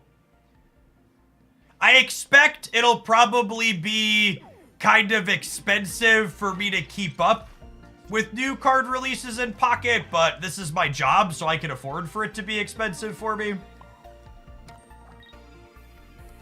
My best guess is that, my best guess is that it'll probably cost me somewhere between 1.5 and 2 times as much as it cost me to keep up on Marvel Snap card releases to keep up with Pocket card releases. It cost me about 300 USD to max genetic Apex, and there'll be 4 sets that size per year plus 4 mini sets. So I'd wager it'll probably cost me about 1,800 to 2 grand per year, depending on how big these mini sets are, to get all of the cards on release. Do as many people watch Pocket? Pocket's viewer numbers have been a bit worse than Snap overall for me. But I also think Pocket has more room for growth than Snap does at this point. And the Pocket numbers haven't been terrible. They've been reasonable.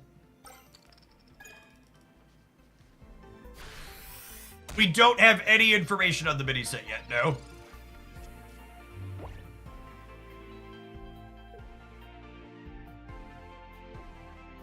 So for reference, all stats on Twitch channels are publicly available. So you could like go look on my Twitch channel and see, like, you could go look on a stats page and like see what my average stat metrics are and Pocket metrics are for like the last month or 2 months or whatever since we started streaming Pocket. Yes, and one of the things, exactly that, Pseudo-Pally, one of the things these more traditional card games have is we'll have a bump every time a new set releases, and then metrics will fall down slowly after that bump. So one of the things that Snap does that's nice for content creators is weekly card releases keeps the metrics a little more steady. Whereas in Pocket, I expect there to be more things are bigger at set release, tail off, things are bigger at set release, tail off. I expect that. That was the cycle with Magic the Gathering, and I expect it'll be the cycle here as well.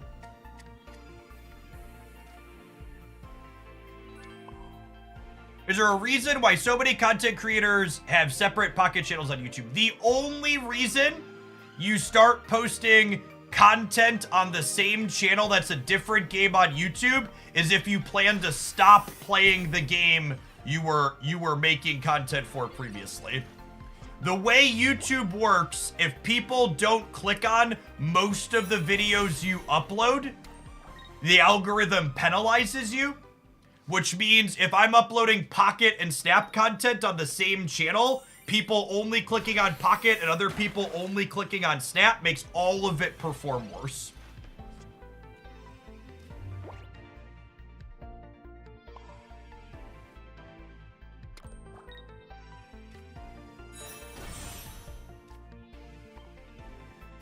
Hit him with the corner. Dark energy here means we have a second one teed up with these Sabrinas. We're probably good to go here.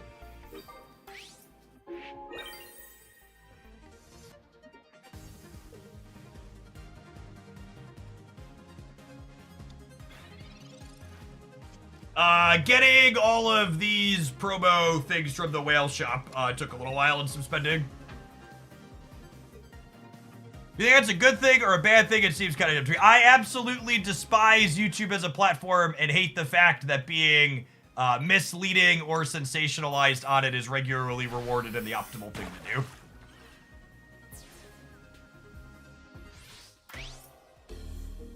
A lot of my YouTube content would perform better if I was willing to misrepresent what the video was going to contain more often than not.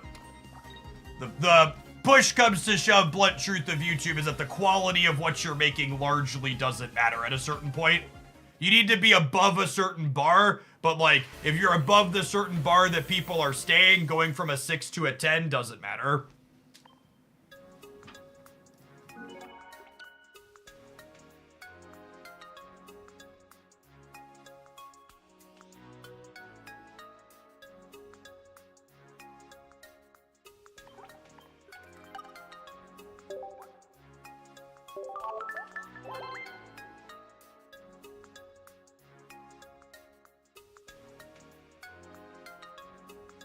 Just does. I'm a stats person. I've talked about my degrees in math before.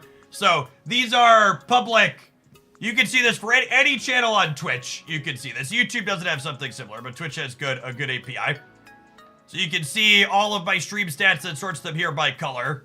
The two common ones are Pocket and Snap. We can take a scroll down here so you can see for the last 3 months I've streamed 304 hours of Marvel Snap, 156 hours of Pocket. And my average Snap viewership is 1770, and my average Pocket viewership is 1081. But Pocket's only been out for 2 months. If you look at the last 30 days, Snap's a bit lower. Yeah, Snap's only 1475 for the last 30 days, and Pocket's 1172. So for the last month, Snap is down and Pocket's up from where it was on the 90-day trend. There's these types of sites. I'm a data junkie and I always spend a lot of time mucking around here. So you can like come in here and see like, okay, who's the most watched Pokemon Pocket channels for the last month here on Twitch. You can pull them up and see metrics like how much they've streamed, how many average viewer count they had, etc., etc.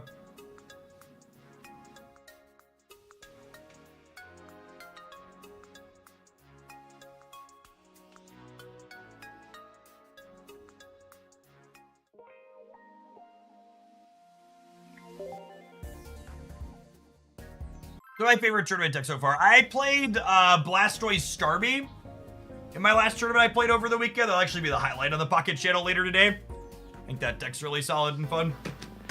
Blastoise is the best Kanto starter, so clearly the deck's solid.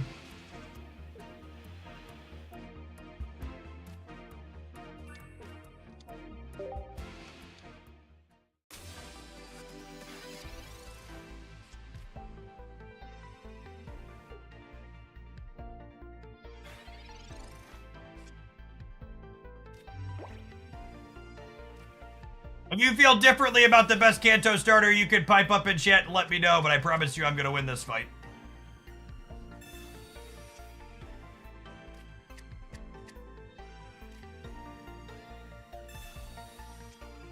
Looking for a Froakie. That's fine. Kangaskhan's good at the 25% or the game's gonna end.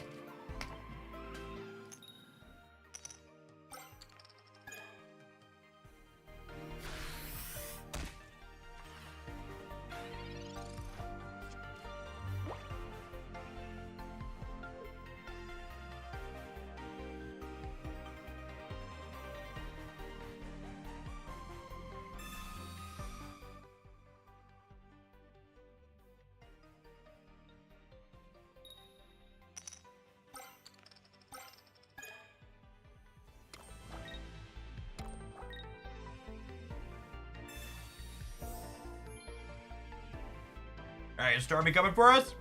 She is.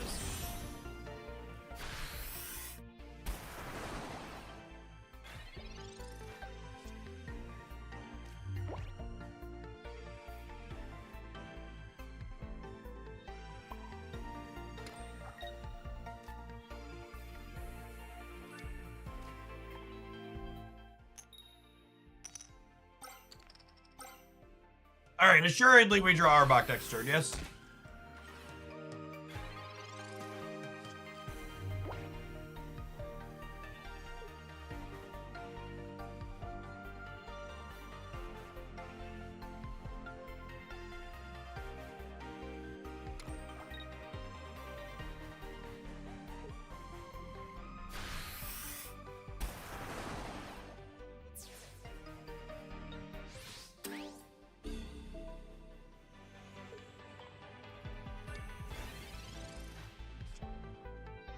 Alright, when we brick the Arbok here, I think it's energy, X speed, hope Mama throws hands again. I think it's right to play to the out of drawing Arbok or the research into Arbok there.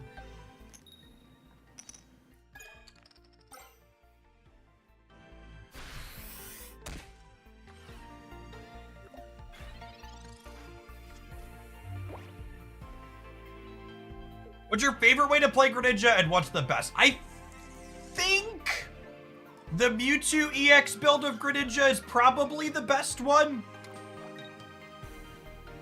But I think it's also worth acknowledging that we don't have incredible sample sizes on any of that as of right now. That was an X speed for their Starmie EX gamers. You saw that, right? You saw that, right? I promise I will be doing a video on red card stuff eventually.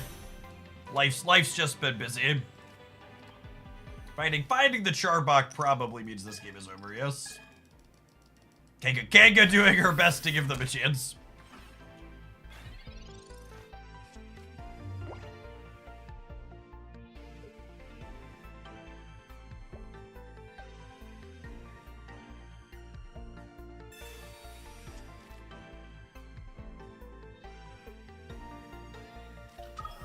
What? Why? If you haven't heard me talk about the Mewtwo Greninja deck, you should check out the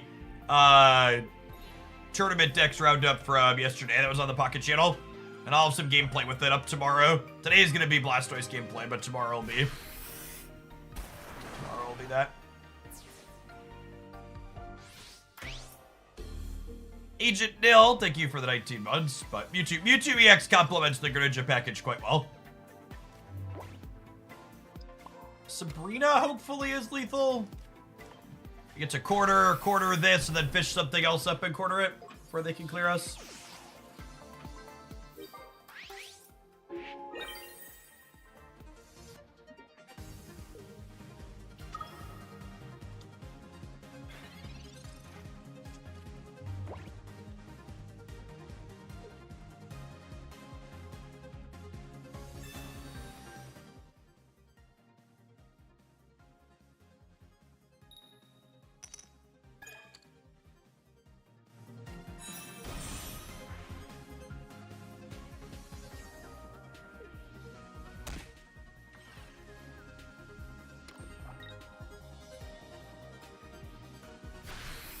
Okay, and then we're just done here, right? They're through both their Misties, so they can't attack with this. So this Sabrina locks the Greninja in a room with our stake.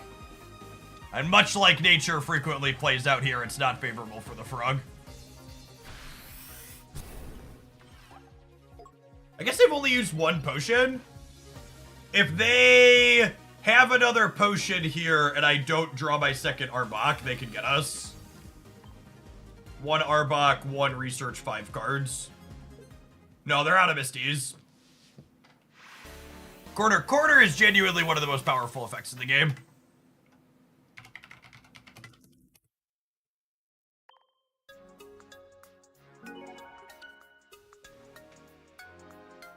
Alright, gamers. We're gonna take a brief pause for the cause and run some adverts. I'm gonna finish 2 minutes on my bike for my cardio session for the morning. When we get back, we're gonna play something else methinks. I'll throw this Arbok build up on the screen here for folks that want to snake it. In the meantime, we'll see you in 120 seconds, gamers. Thanks for hanging out. Don't go anywhere.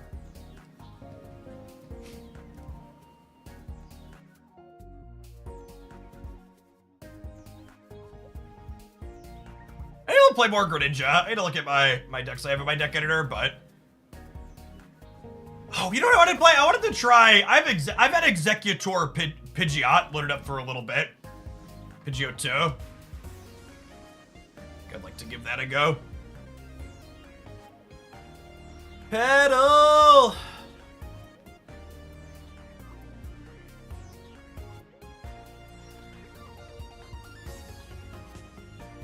Feel the burn, gamers. Cardio minutes. Haba Hut, thank you for the 4.5 years. Welcome back. Can Weezing be Koga through quarter? It can, yeah. Koga gets you out of all the conditions. Yeah, we've got some games recorded with Melmetal Pidgeot too. I'll probably have a highlight of that over the weekend. It honestly was better than I was expecting. It's kind of weak into the big three, but it's a solid pub stopper deck. Apparatus, thank you for the 14 months. Welcome back.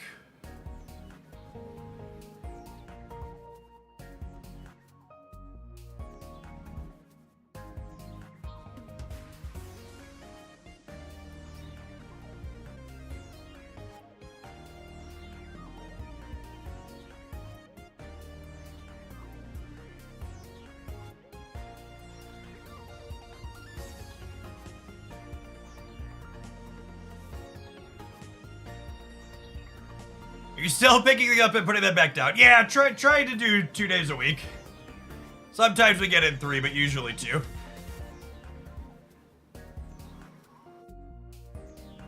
Either Victory Bell decks in the queue. I feel like with the uptick in Charizard, Victory Bell's kind of poor spot.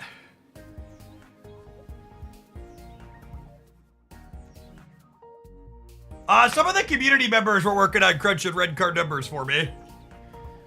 So they already started. So it's looking like my procrastination paid off and I'm just gonna get to proof someone else's work and talk about it.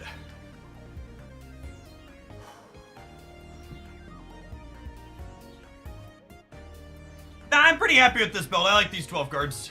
20 cards, so many cards this is. Kangaskhan is definitely better than the Baby Mewtwo's. Fulgtra, thank you for the 18 months. I appreciate that. Welcome back.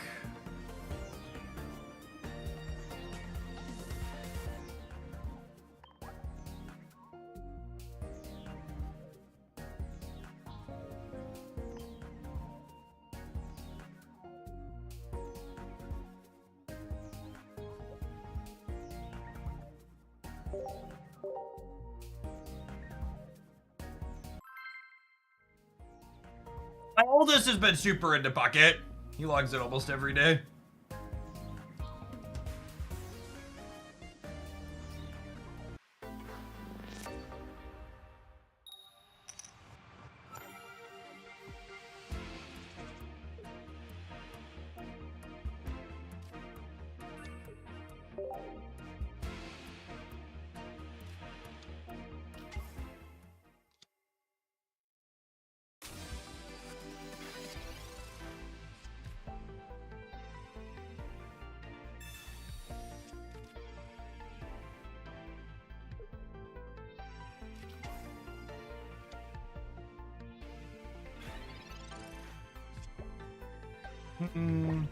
Did one of the Executor EXs be replaced with the regular one? No, I'm actually pretty sure Officer Jenny shows up at your house and arrests you on the spot if you try to replace one of the EX Executors with a regular one. Would probably not risk it if I were you.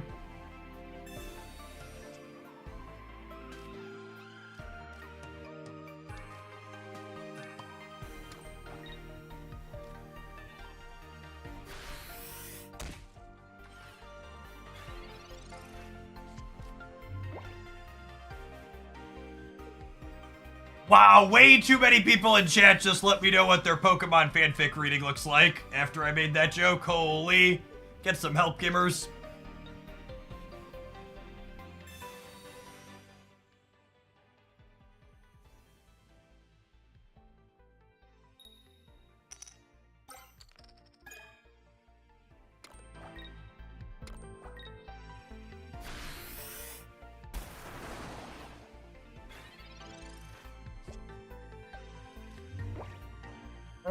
Speaking of trees, I would like some coconuts, please.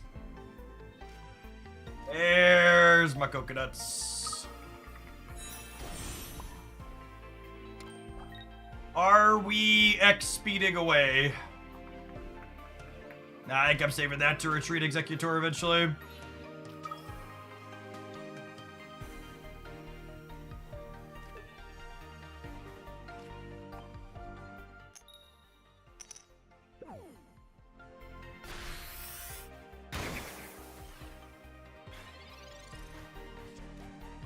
Probably gonna need to potion this.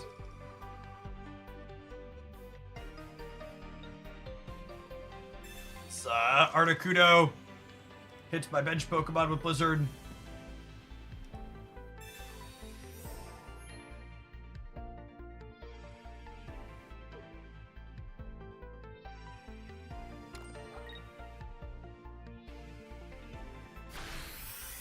That potion plays around in Giovanni.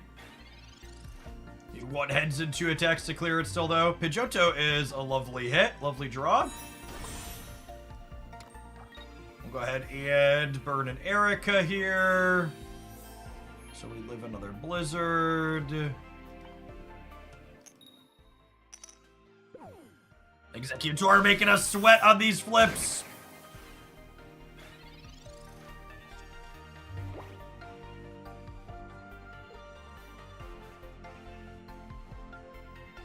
Yeah, hitting our evolutions for the bench means I don't have to burn a potion, which is nice.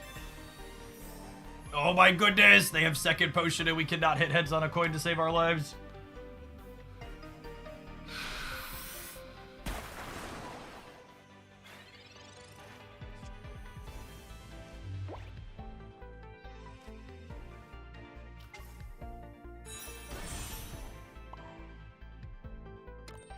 Waving this thing off, yeah?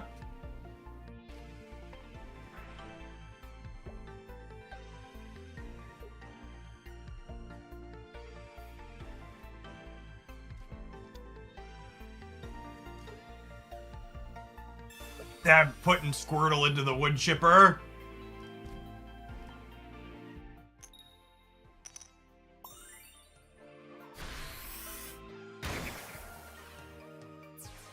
Hey, we hit heads when it really counted.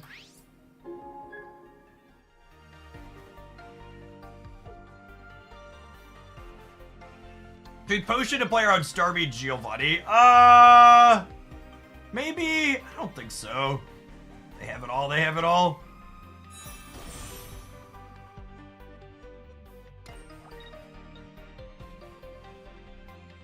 Narrator, they had it all.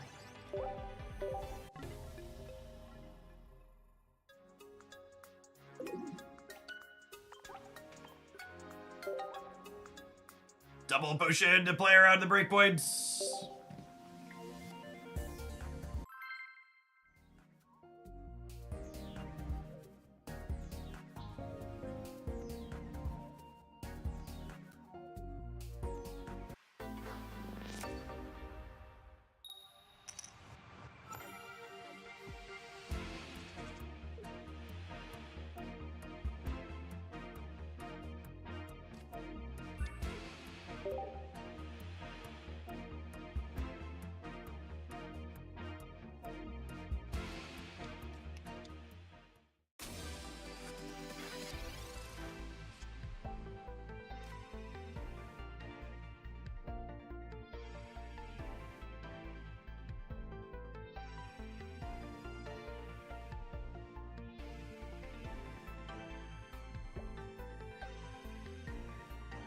I want some basics here, yeah? Not the Pidgey we wanted for Christmas, but not terrible either. At least one.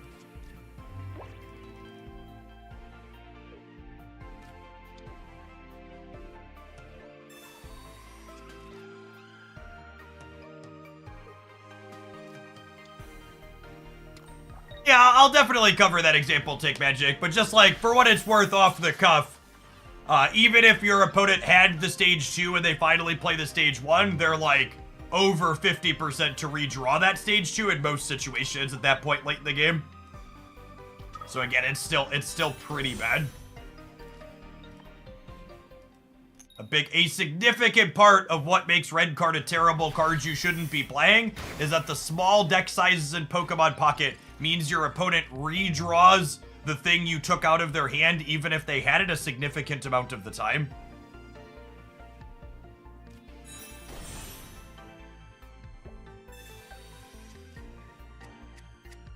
I'll throw the deck list up on screen when we take ad breaks periodically. I don't throw it up every time someone asks, otherwise we'll just spend all the time in the deck editor.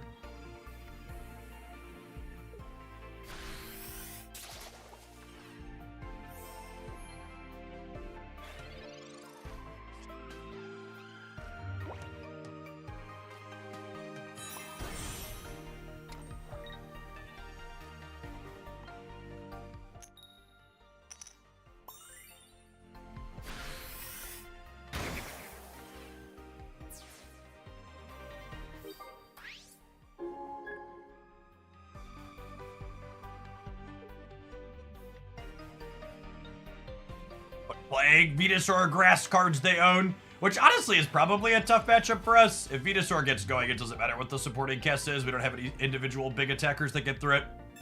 They have enough basics out that maybe the Pidgeotto means we can clear through them.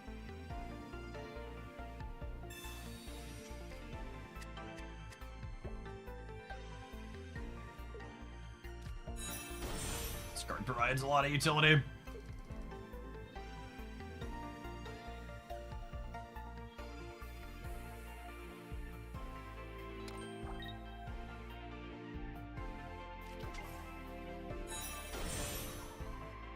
Wanna try and take the knockout on their egg here, so that way we can clear the Butterfree as our last one. Is the plan.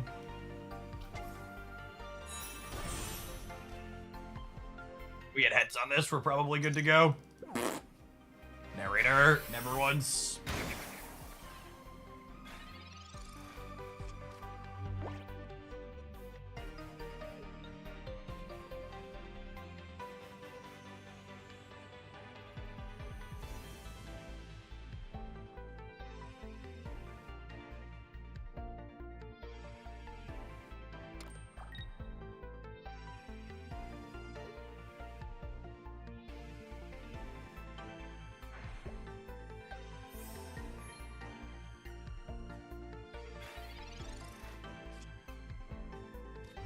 All right, we get to take this knockout, which is pretty good for us. Do I want to start building up a second one of these? I think I might.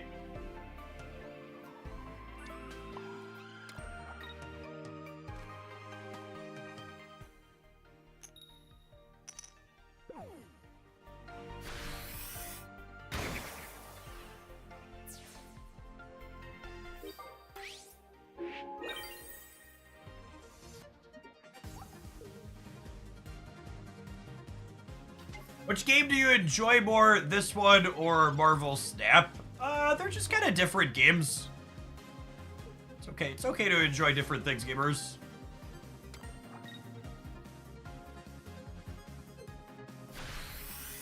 Pokemon Pocket is a more traditional card game,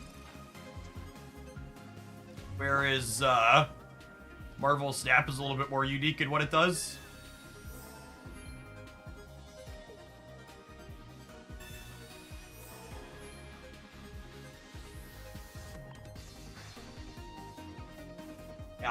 Occupy pretty different spaces. I actually don't really miss explicitly the snapping part of Snap. I actually think getting to see my games actually play out is a pretty refreshing part of Pokemon Pocket. It's always sad when my opponent regularly leaves before I get to do my big thing in Snap. I think snapping's an interesting skill to leverage in a competitive perspective, but Marvel Snap's a super casual game. There's nothing remotely competitive about it.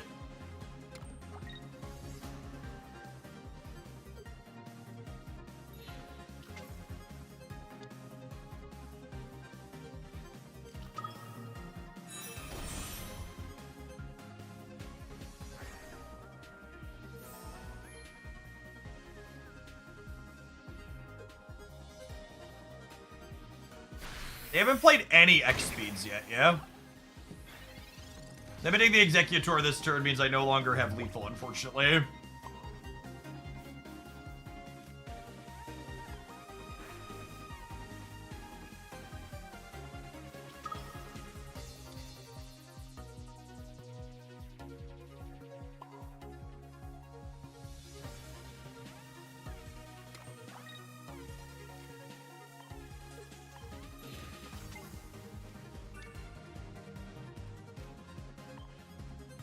So, the Butterfree means I'm only effectively hitting for 50 a turn here on the Pidgeotto, and my opponent notably has not played any Ericas yet.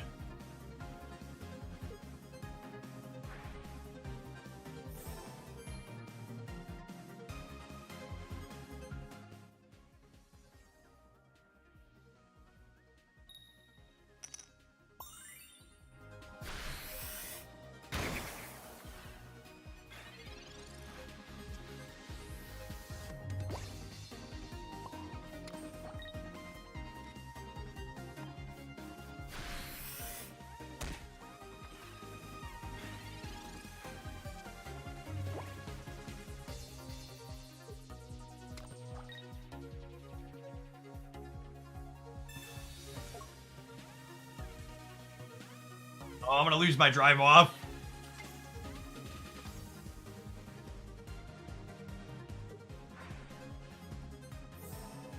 The Butterfree sealed itself back up.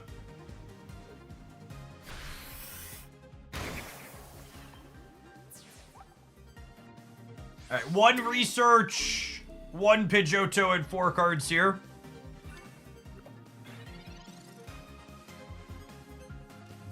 Druid X speed.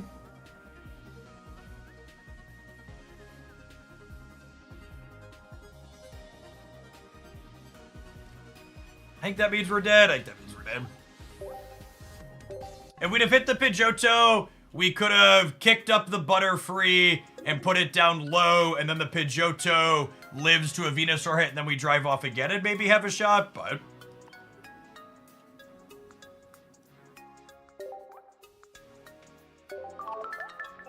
pretty impossible matchup for our pile of cards. They just have so much to say, and we're leading on little attackers.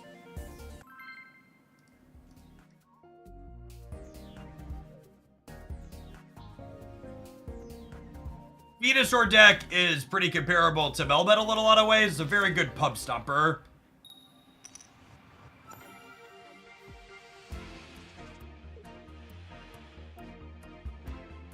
It's good against some off-meta things like this, but really struggles into the big decks that are hitting hard with single attackers.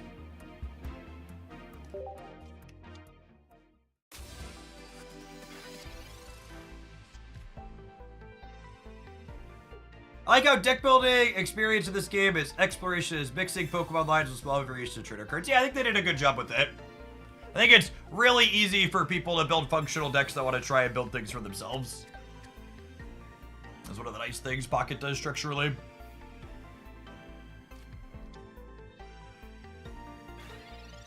Doing well, Subbart.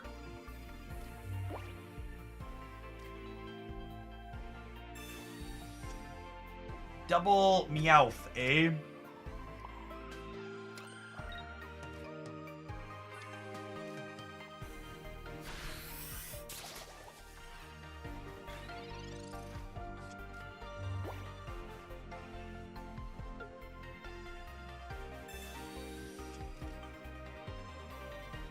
So I didn't play the research because I already have the Executor EX in my hand. And their red cards are worse if I have research still in my deck, so it plays around that a little bit. No potion here means we're gonna clean them out pretty quick now. We don't even need to flip heads to clear with this Executor.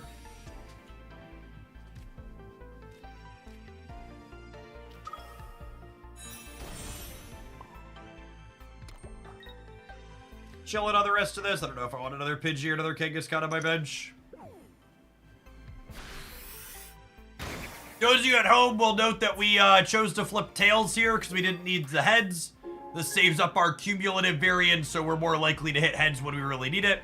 Don't want to waste it early.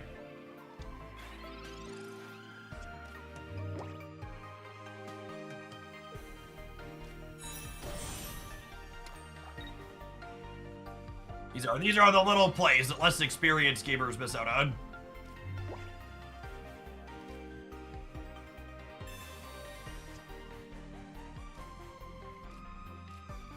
We had tough set of matchups for our deck overall. We queued Venusaur into Gengar EX deck, which means these Ericas in our hand are going to be bricked.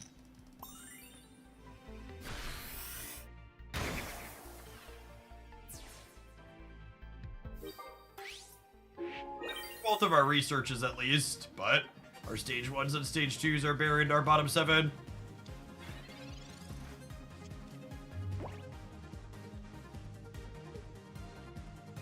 We have Pidgeotto and Pidgeot. We could be okay.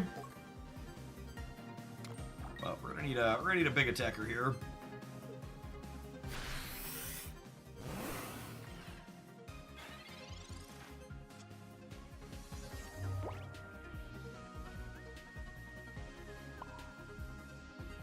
Again, I'm not playing Erica because that's not a legal play.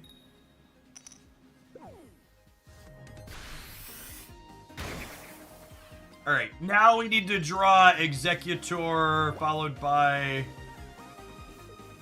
I guess it's actually just Executor to hit double heads, yeah? Is the only line. And that leaves us to 2 potions.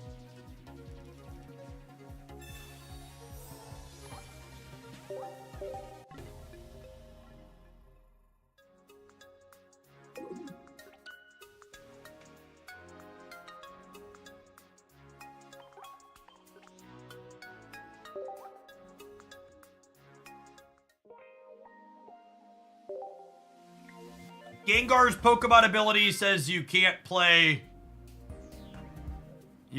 supporters. Your opponent can't play supporters.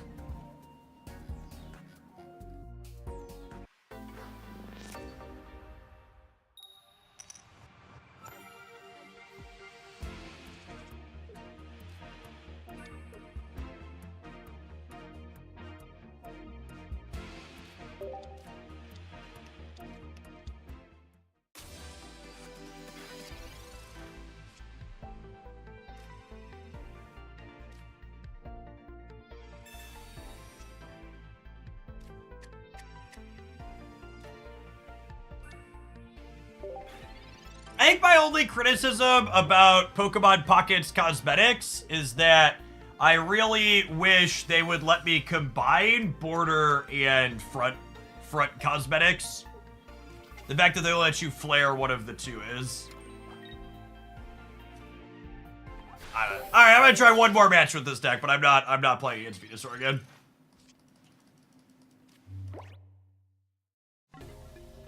Queuing up with our brew and then hitting 3 off-meta decks that are polarized against us in a row is the real feels bad, man.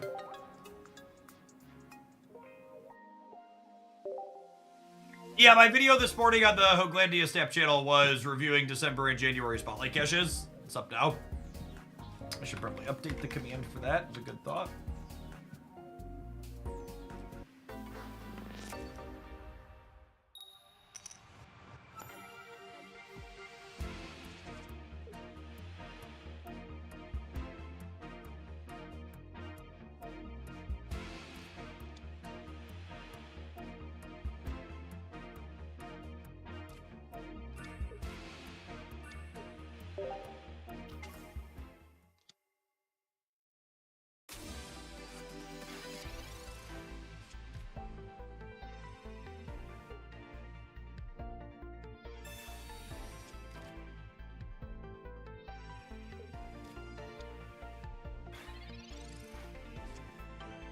I think Luna seems interesting. I think all of the Marvel Snap cards releasing this month are good designs. I don't know how powerful they'll be, but from a are these interesting cards perspective that you have interesting deck building choices, the answer is definitely yes.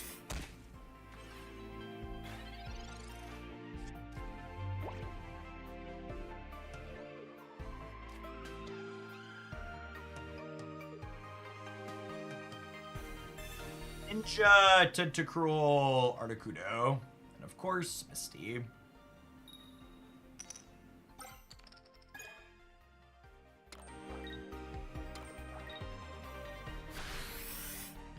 I think decks that are stage 1 to stage 2 combos are better than the stage 2 plus big basics. I think trying to extrapolate a generality like that is a mistake. I don't think it's something I'll speculate on.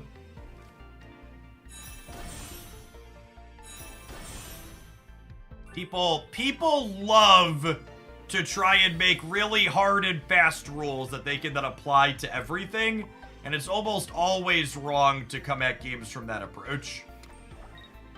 The more you try and lock yourself into hard and fast heuristics, the worse your deck building is going to be.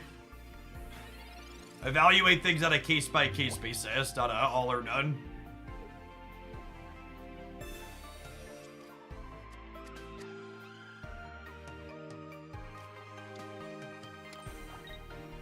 I kind of want Luna, but I don't want the other 2 cards. It's really unfortunate. December Spotlight Caches are some of the worst we've had in a long time.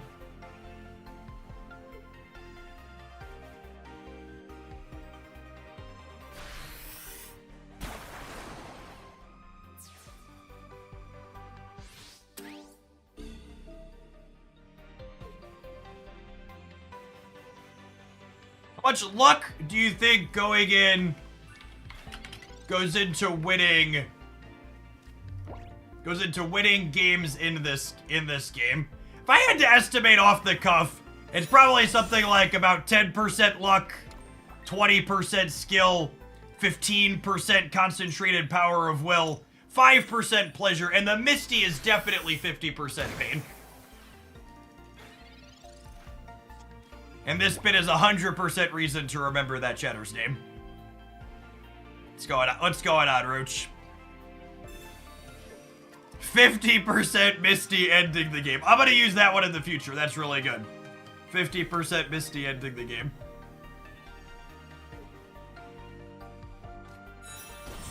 This is the case with most card games. I would say the games that I win in Pokemon Pocket tend to be very skill-based, and the games that I lose tend to be bullshit variants, and they should make the game less of a coin flip.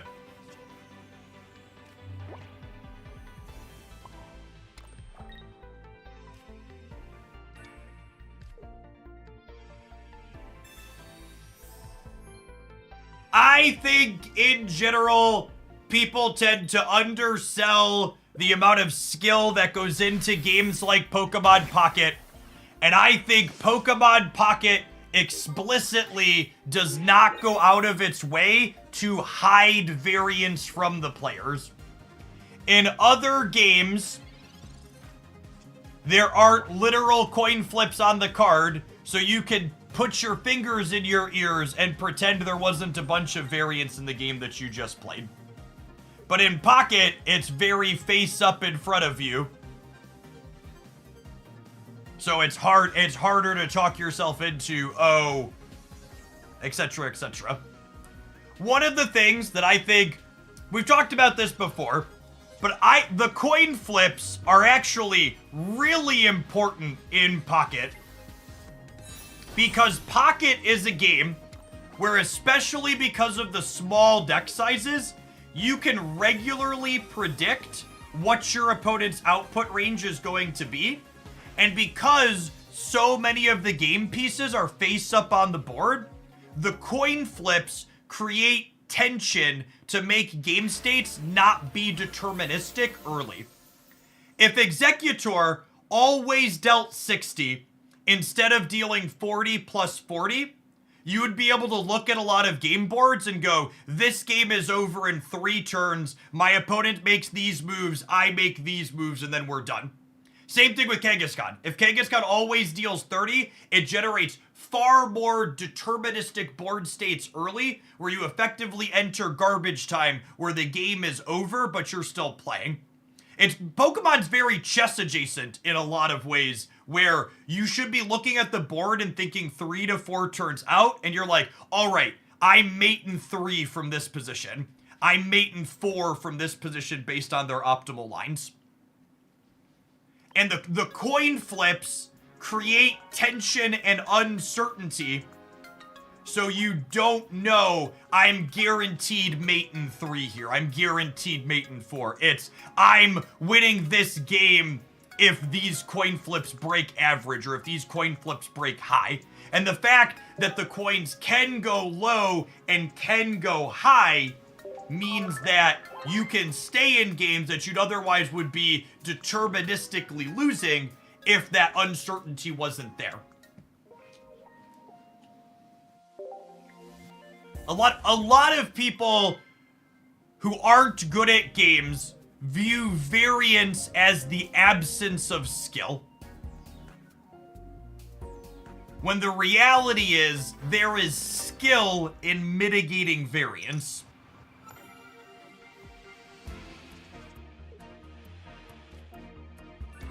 And that's not to say that you're going to have you're going to have a guaranteed chance to win every game.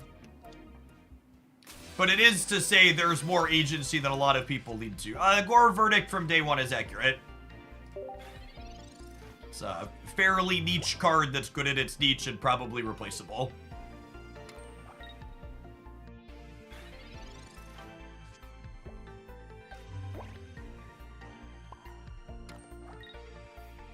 Speaking of variance, Kang, I'm gonna need you to put hands on this Charmander for me.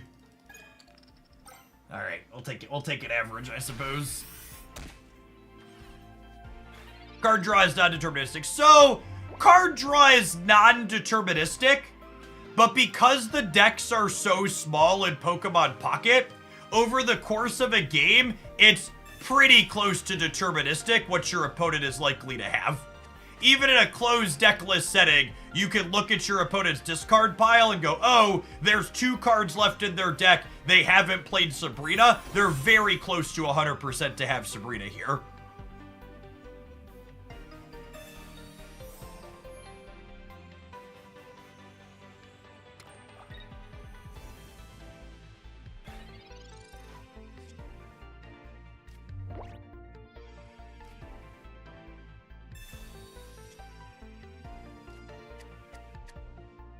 I mean, they unbricked my hand. If we could draw some evolutions for these, we'll be in an okay spot, maybe. I don't know. Arcanine kills most of my stuff pretty quickly.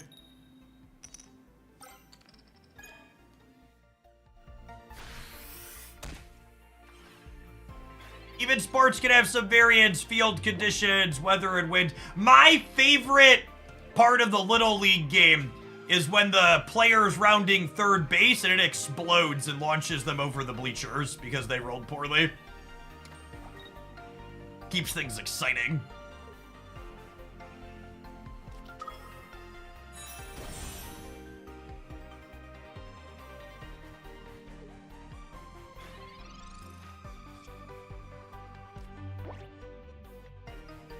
I want to watch Little League now. Yep.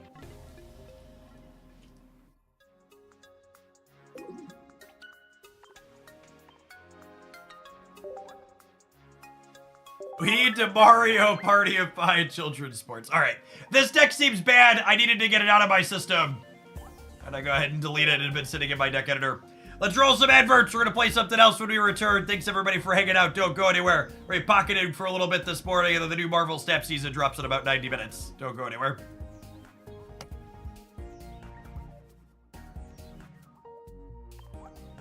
I actually haven't played any games with Flareon Greninja on stream. I played a little bit off stream, and it was fun. Maybe we'll do this. Put our promo frogs in.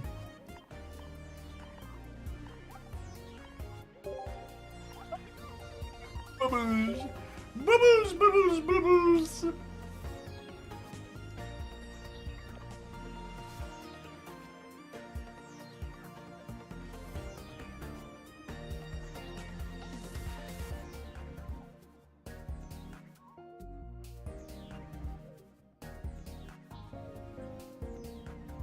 Oh, adverse mean I can be done standing, chat.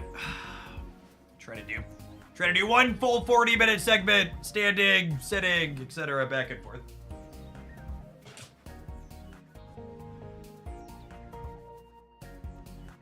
Yeah, Marvel Snap did a season trailer yesterday. It's the Marvel Rivals stuff. They also announced High Voltage will be coming back at the very end of the month. Did Jeff touch on the win trading involved at high-ranked Marvel Snap players on the ladder? I think it's hilarious that people think ladders are competitive, and that's just like another LOL about it.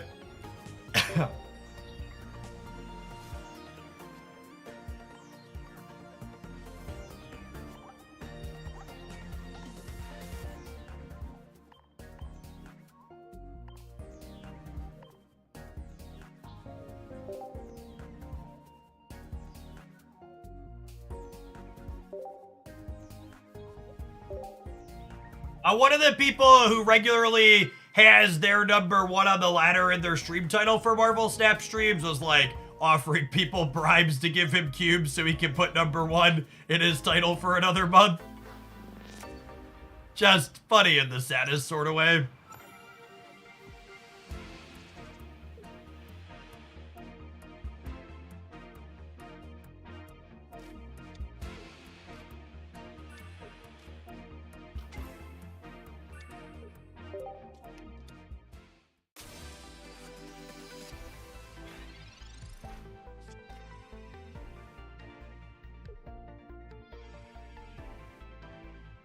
What do you think of Tokyo 2099 for the season trailer? I don't like it. It seems like it'll be rude, but it's polarizing when it applies. I think there's like 600 different locations that screw my bounce deck. This card could have 1 location that screws them. Enjoy your stay in Marvel Snap. Not getting to play the game's a feature, not a bug.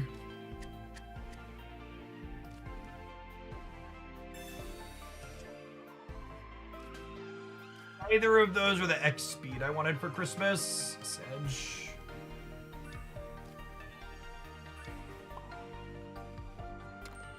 Dear me thinks.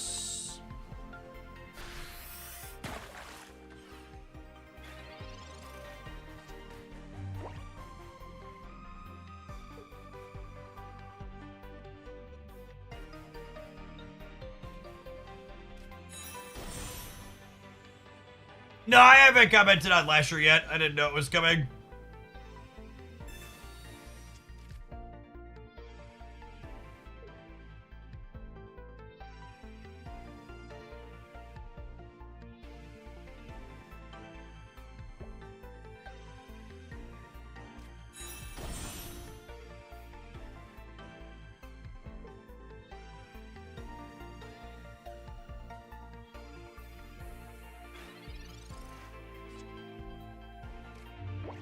Oh, I'm actually out of basics, yeah?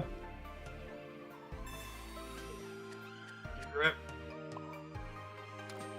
Hey, Drayden, thank you for the 14 months. Appreciate that. Welcome back. Not a frog in there in sight.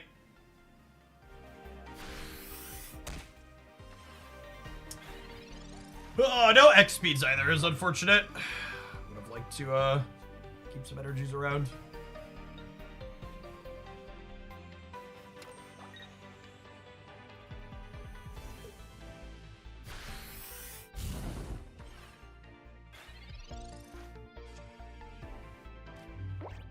That's not the frog we wanted, Gibbers. We'll start powering up Eevee here so we can work towards a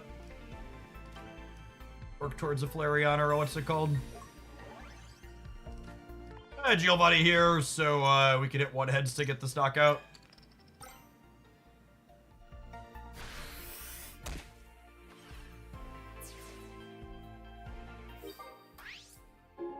Silence, I would bet Second Dinner's goal is to make it so we have an alternate game mode every single month moving forward. Oh, the Lion shirt's not up there anymore? I think they retire designs sometimes, unfortunately, or they go out of stock at a minimum. That's sad. I do enjoy the Lion one.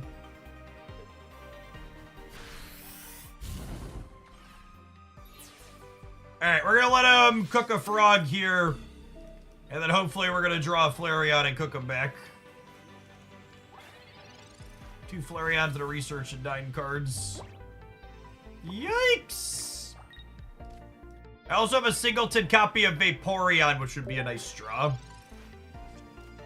Yeah, Flareon hits for 110. Maybe I'm supposed to X speed back since I drew it and put the Kangaskhan up. Make him have the Blade. That's probably correct. I think I messed up here. I wasn't supposed to let him cook the frog. All right, 3 evolutions, a professor's research, and a dream, gamers.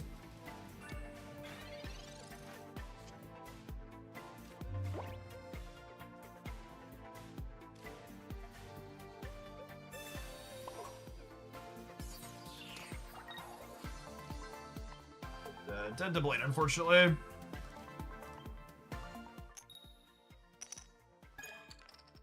I think we're just dead in general, yeah.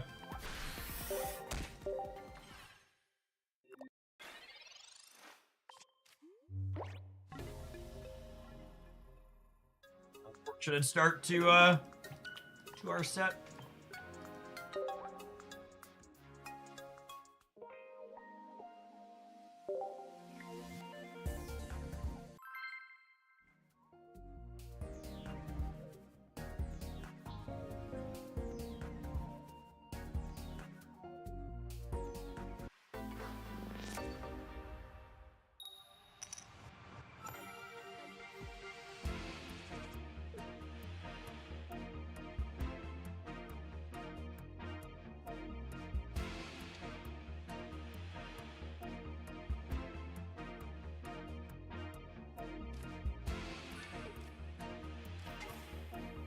Fiery friend.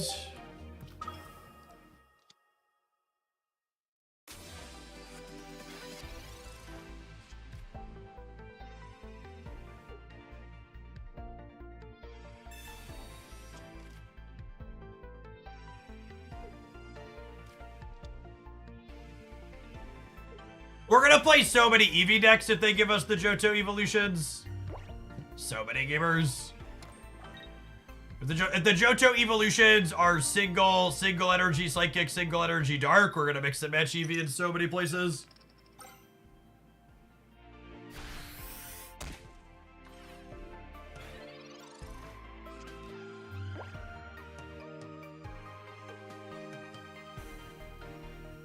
Yeah, EX evolutions would be sweet.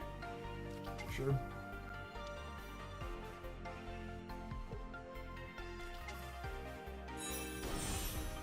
We have no data mines about upcoming Pokemon Pocket cards. The last ones were the promo Haunter Jigglypuff.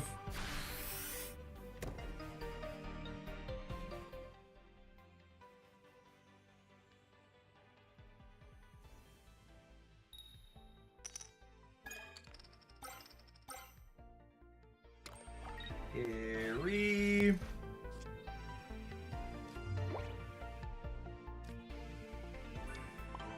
Charging my pupper.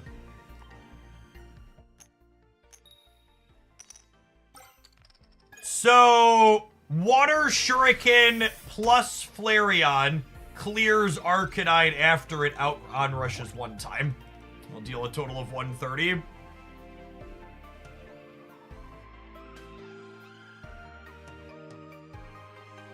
There's a promo Bulbasaur coming. It's not mechanically unique though, right? We don't have any there's some other alt arts coming, but they're mechanically the same.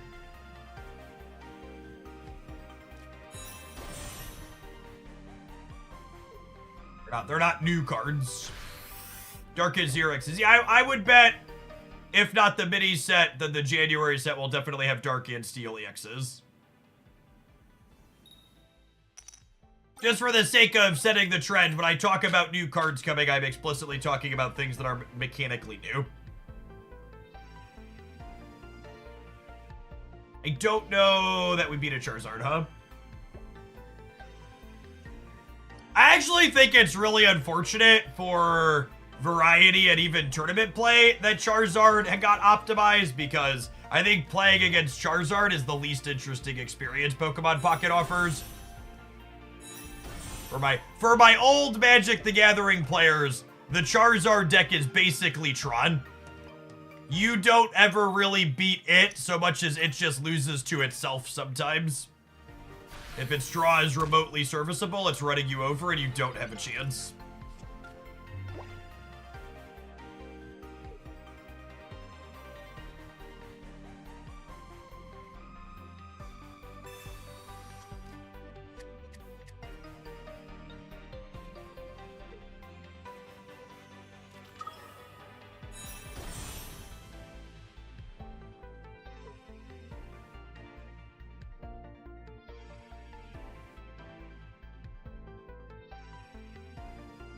But Jeff playing Tron makes me feel smart. It says a lot about you as a person if that's true.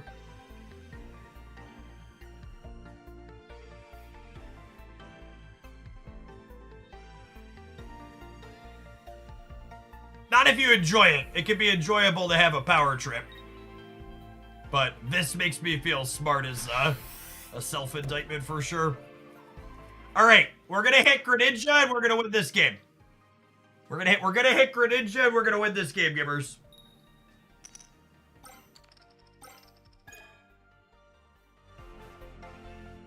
I believe. We're gonna hit Greninja and we're gonna win the game. Manifest destiny right here on your screen.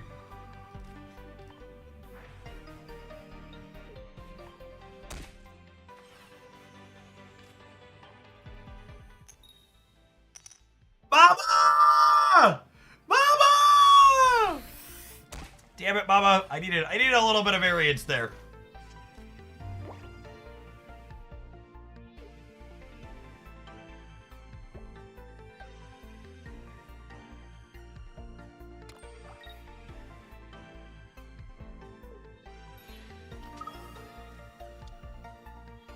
I guess I kind of need to dodge Sabrina here, huh? All right, Sabrina dodged. Kind of hoping to draw a basic to play around Sabrina next turn.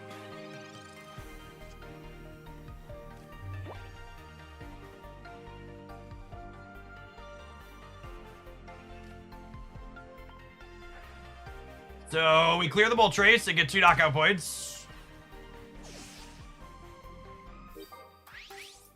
And then I put 110 on this Charizard.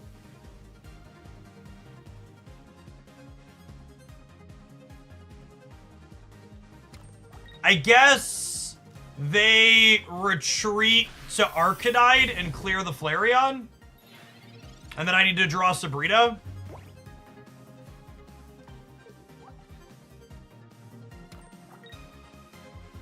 Yep. Really getting to see the power of the opponent's deck diversifying its strategy.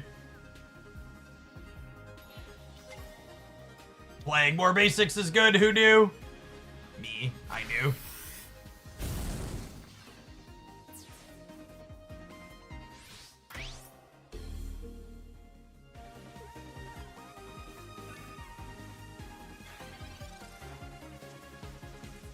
Damn.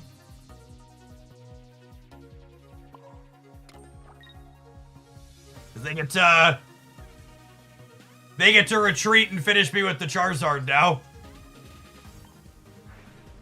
We'd actually win this game if the Charizard had 1 less energy on it.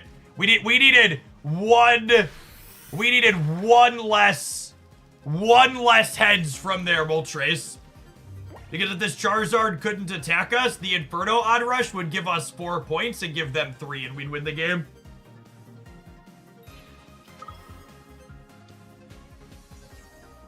They have the Crimson Storm lineup. Gosh, that was so close. Such a bad beat. I thought 4 points versus 3 gives the person with 4 points the win. I'm pretty sure the extra point means you win. Maybe I'm wrong. I thought I saw that.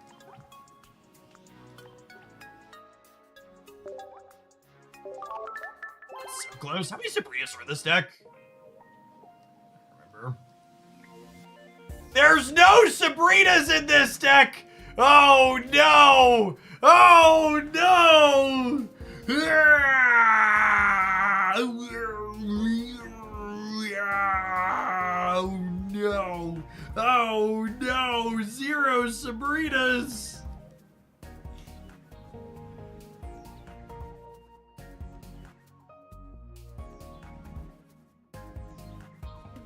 I have to cut the Vaporeon, I think.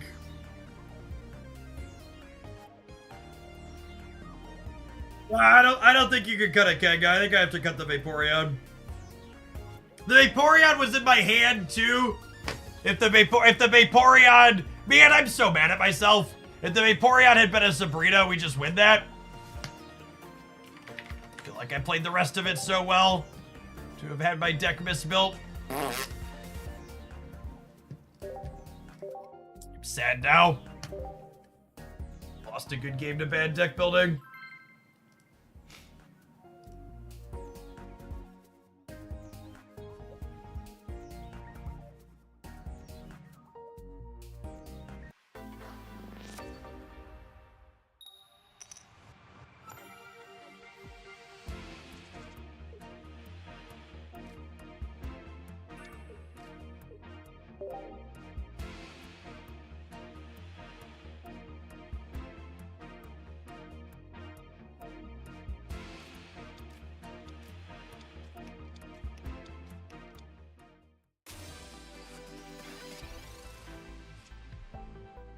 I'm about to put hands on my frog.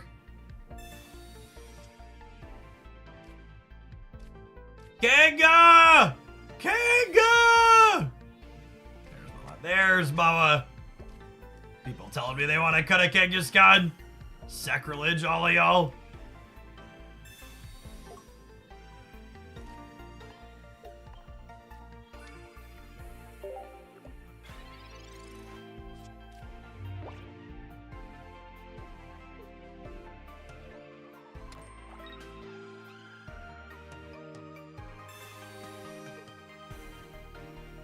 Sorry, Evie.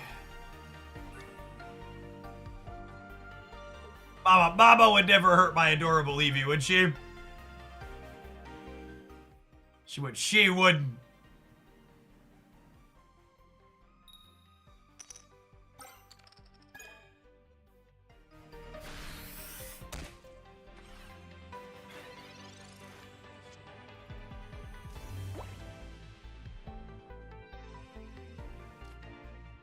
Hit my second X speed.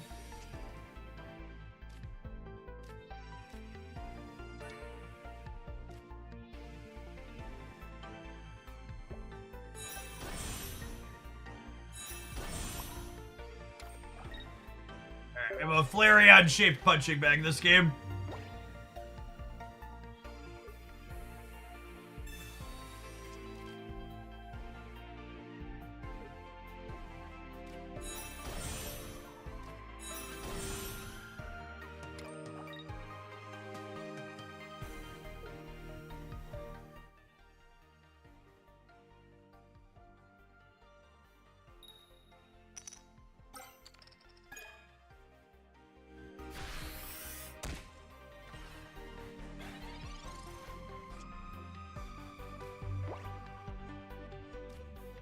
Our deck is not built to ever beat an Alakazam, huh?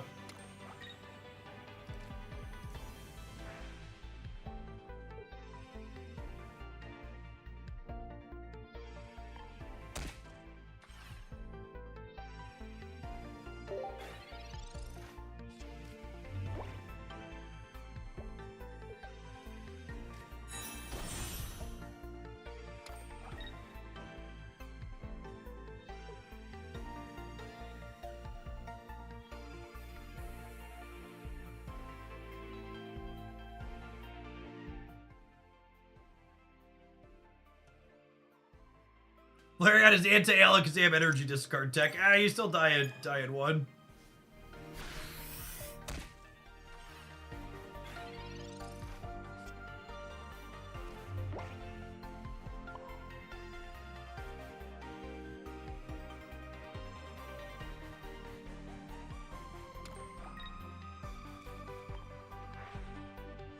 Get this Alakazam set up to a point where I can clear it after it comes up and knocks something out on me.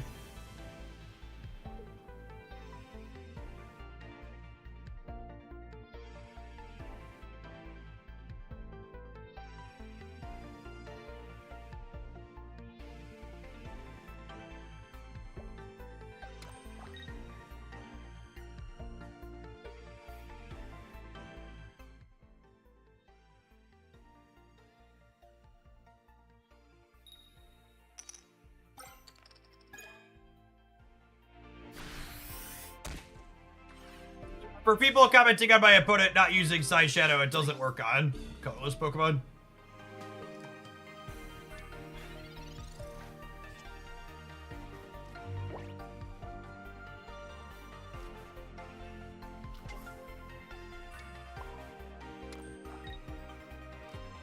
So I need Alakazam or a potion next turn.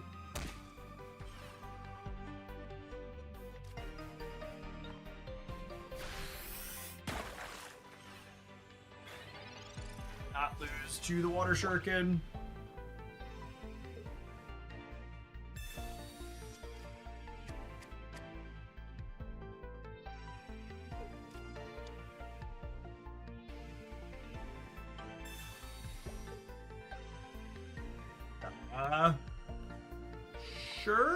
Sure.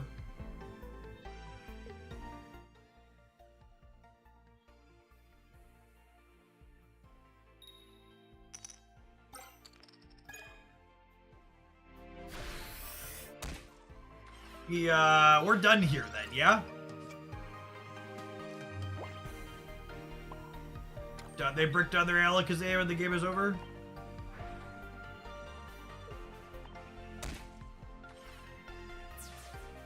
Their Kangaskhan's been a very steady 30 per turn. Giovanni Mine here and get the extra bump in.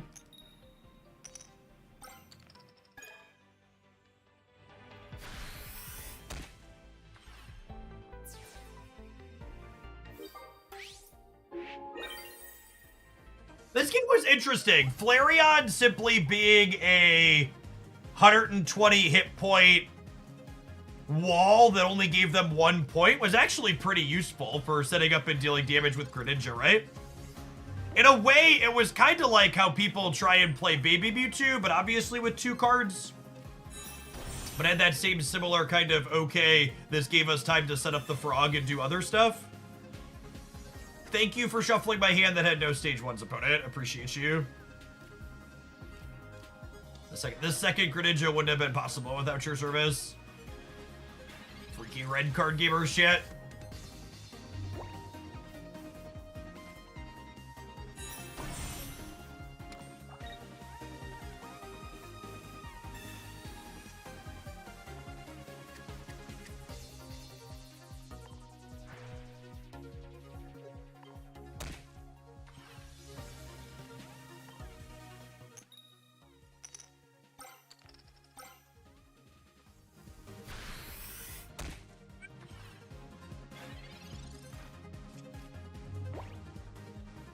Very done here with second frog in hand.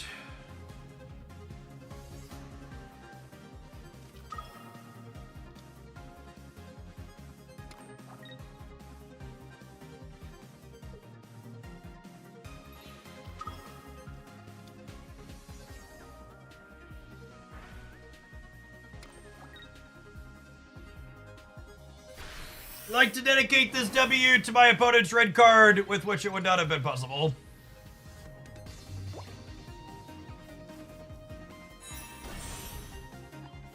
This build's kind of sweet.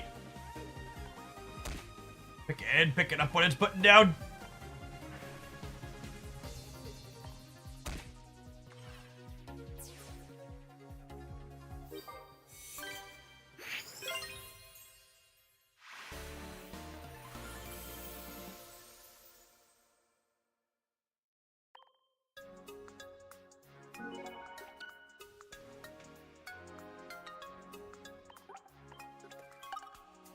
Your deck rotation was I'm just playing stuff I want to play today. On days where we're taking viewer submissions, I'll have viewer submissions in the title. There'll be something pinned on the Twitch side.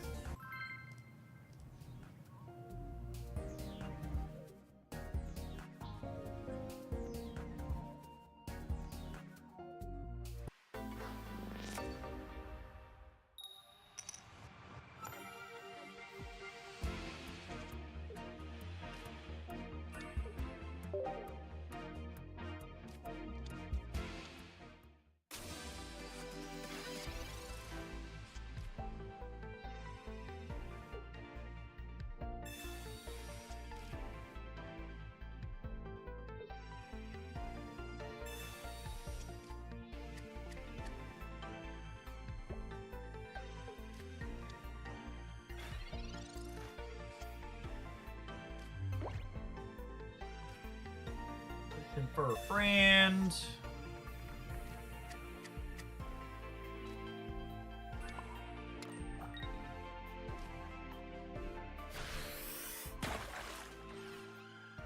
Yeah, I bet we'll get a lot more Pokemon with abilities and even 2 attacks as the sets ramp up in complexity. So that's really easy to forget, is that this is still just Pokemon Pocket's very first set. And it's very common for these games to ramp up complexity as they get more cards.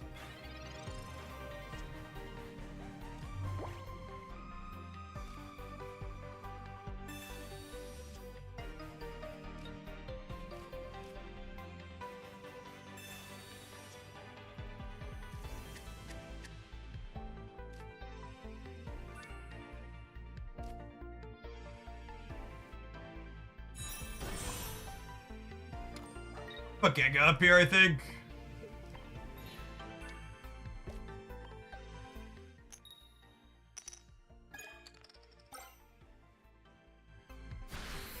If they're EX Gengar, they're 2 turns away from attacking.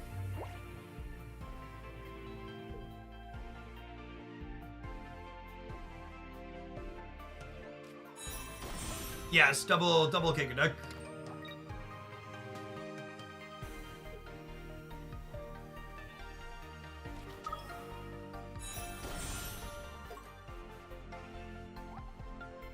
One research here, so we don't have a lot of help figuring out what we're gonna find. Greninja would be good for the home team. Another Kanga gives us some extra turn at least. It could lay some damage up.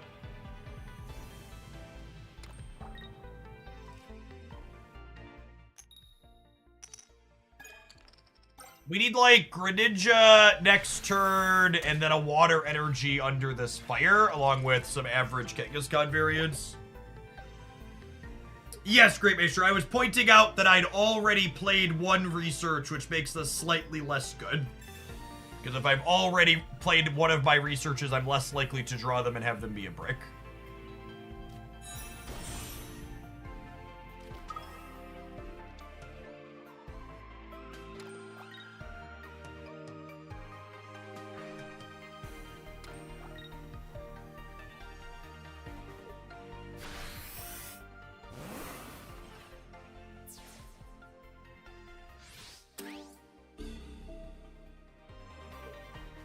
Frog. Frog, Water Energy.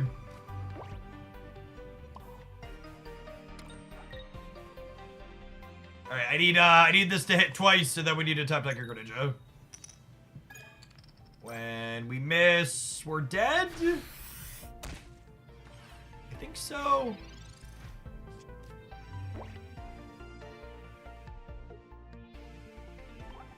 Yeah, the opponent hit 2 stage 2s real quick. Not a whole lot we can do there.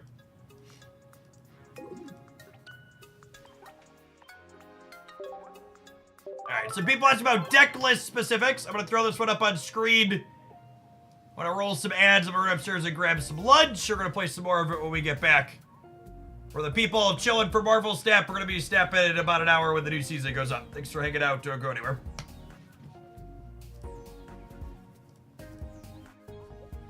You're me.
that. 1 second to spare. Perfect timing.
No Charmeleon means we have a chance here.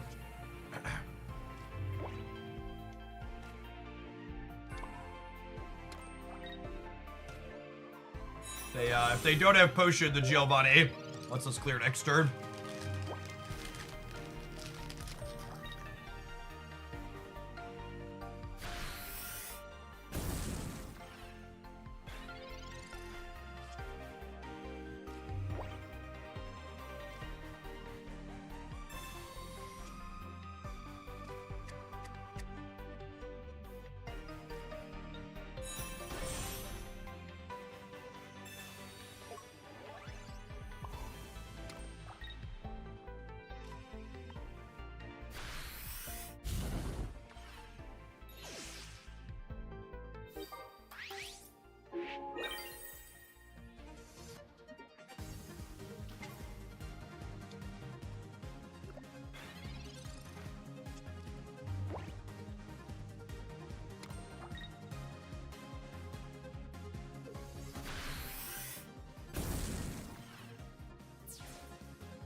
All right.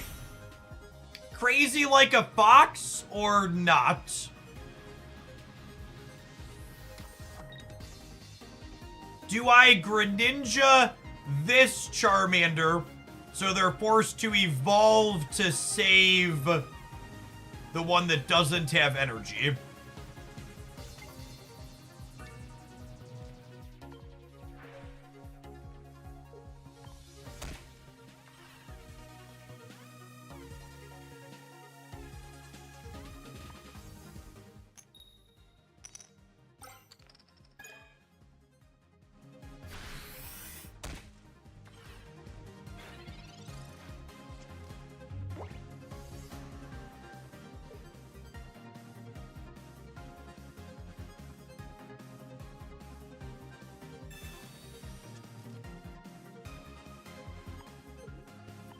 Search is terrifying.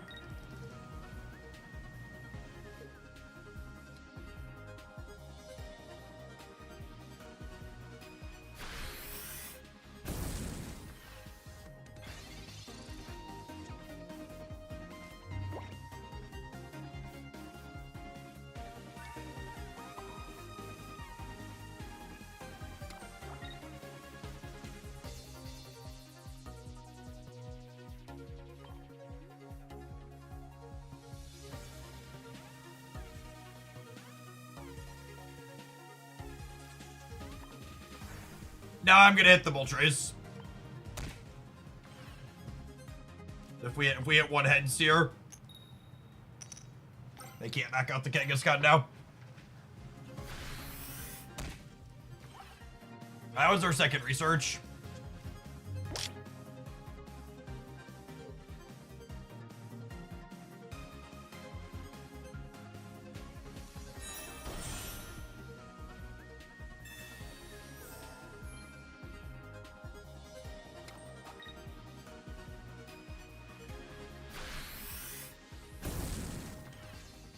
Cool. They stumbled long enough. We were able to assemble the frog.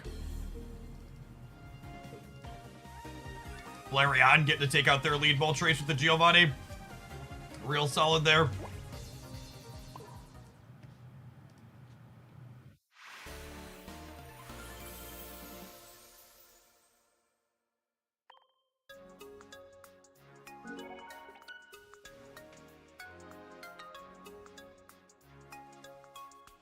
I like this build a lot. It feels really clean. I hadn't considered the dynamic of Flareon being able to frontline to buy you time to build Greninja up.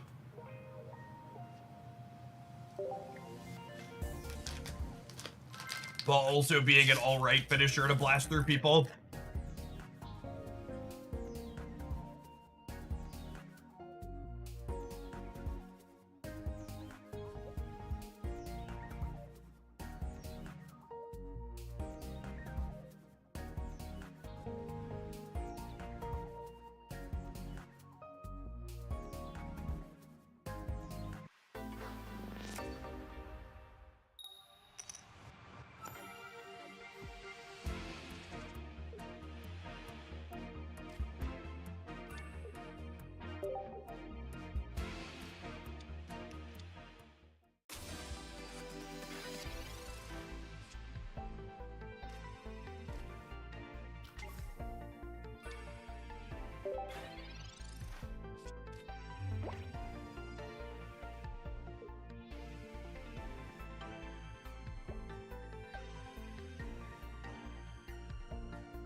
Hey, Narcolepsy, thank you for that tier 3 for the 21 months. Welcome back.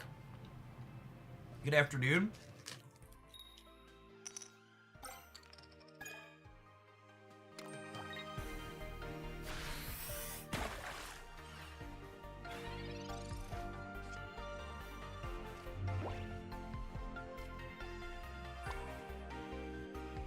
If we've died.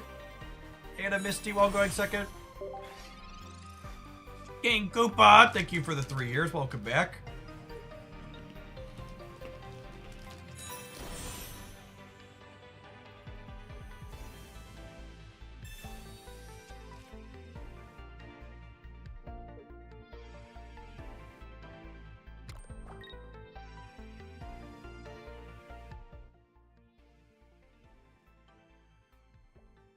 We're supposed to get a mini set for Pocket on the 16th, but we don't know what that means exactly yet. Is it 10 cards? Is it 20 cards? Is it 50 cards? Is it 100 cards? It's less than 200. Since the full sets are 226 or so. All right. Dodge a Sabrina. We can dodge a ball, and we can cook this crab with the Giovanni.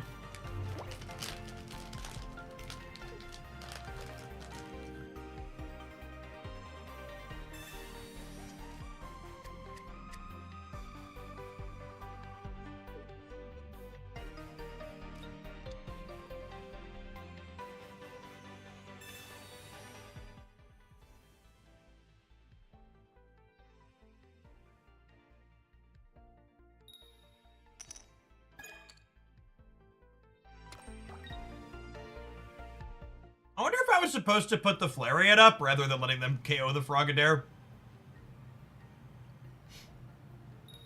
Because they'd have had to flip 2 heads to KO the Flareon. But that would have let this Krabby finish it after the fact.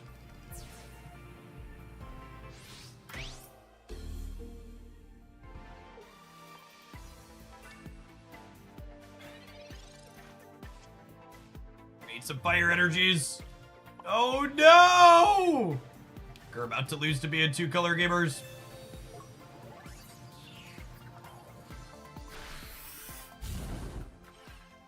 It's a close game, all things considered. They went second, had won a Misty coin flip, and we broke down fire.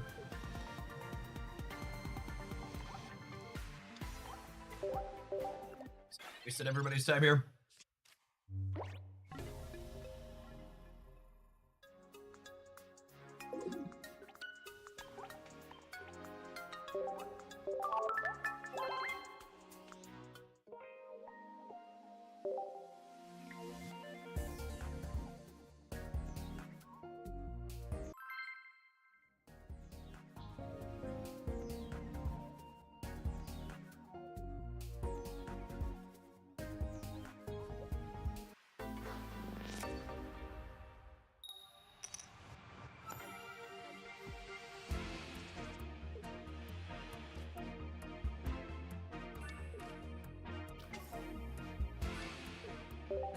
Solid starter for us. Brokey EV Pokeball research. Frogadair queued up and ready to go.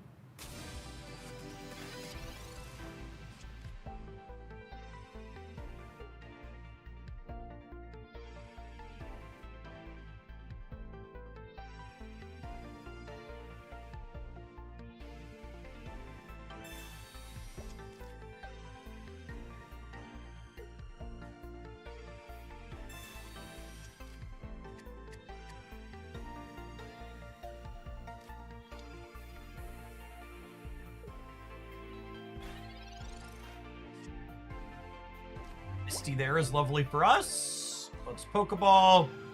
Ideally, we research and do an X speed and slide Kangaskhan up and start punching.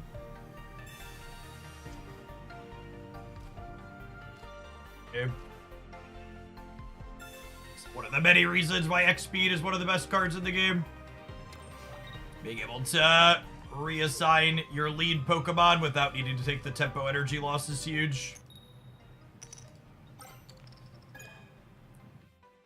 Not the knockout we wanted for Christmas, but we'll take it.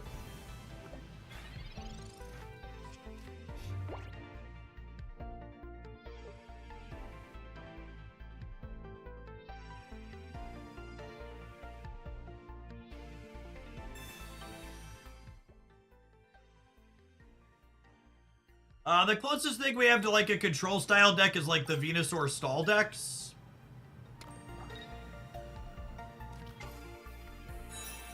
I don't think those are really comparable to like the level of misery control in games like Magic the Gathering inflicts, for example.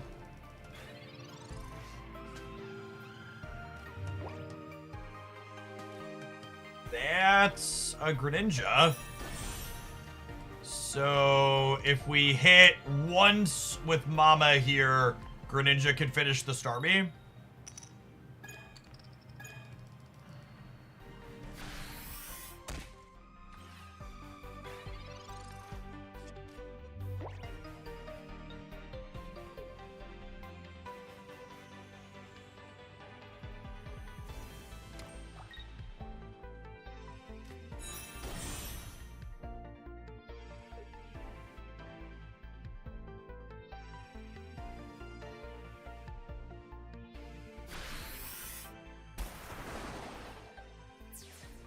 So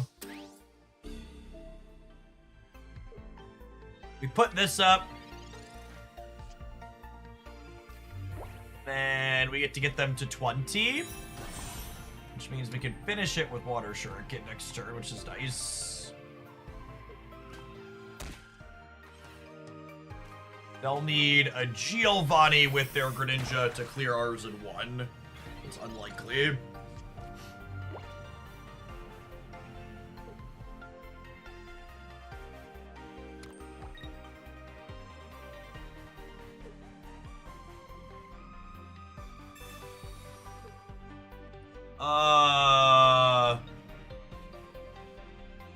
Thanks, I think.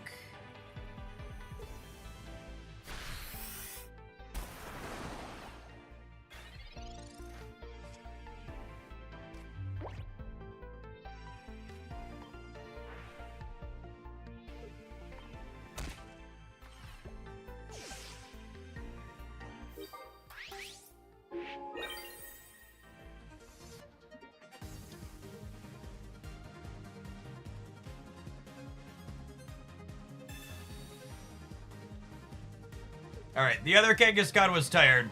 Can you close this out for us, Mama?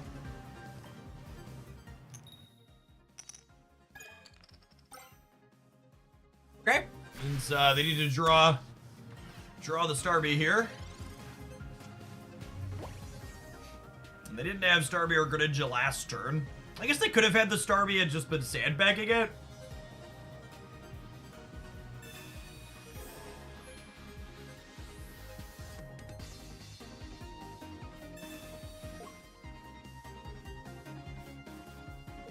But they also need Greninja here, right? To not die to my Greninja on the backswing.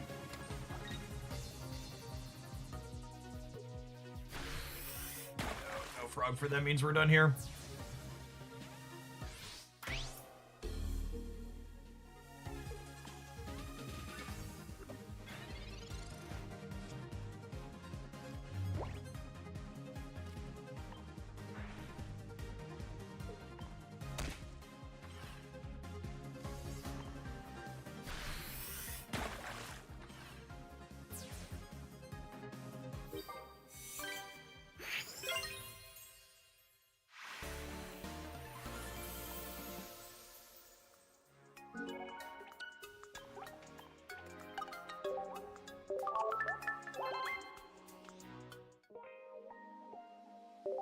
Trigon me as my favorite ninja build gamers. Like a lot of the pieces here.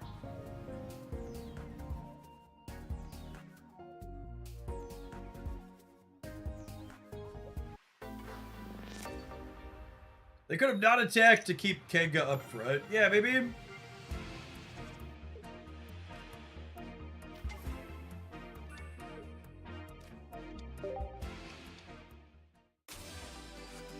Another Charizard gamer.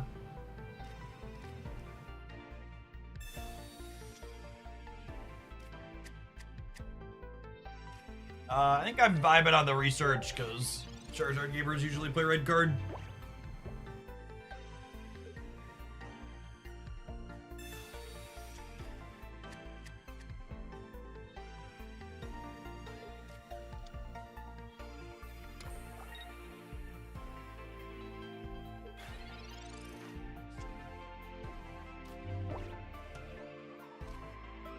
Looking for a Frogadair. Kangaskhan's an okay consolation prize. So we have a shot to high roll a little bit.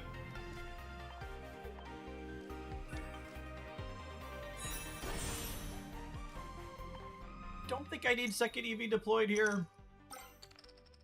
Thank you, Mama. Night, little Charmander.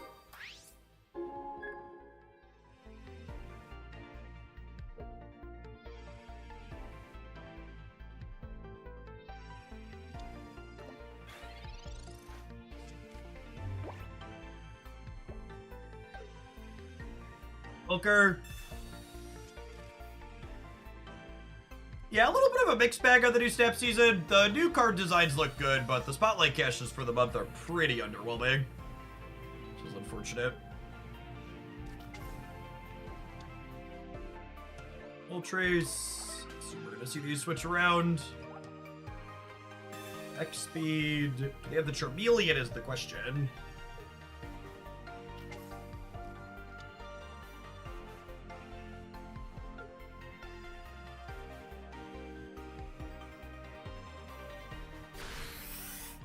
Charmeleon means we probably got time to put Flareon together.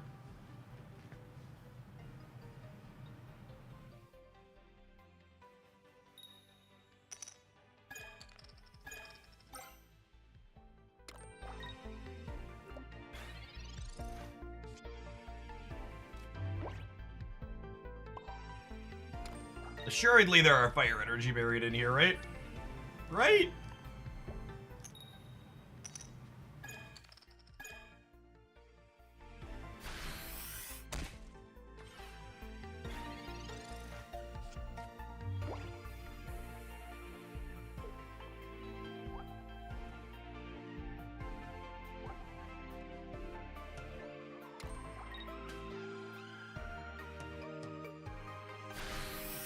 I mean, the opponents sitting here bricked on their stage 1 as well, so it's not like either of us are going anywhere particularly fast.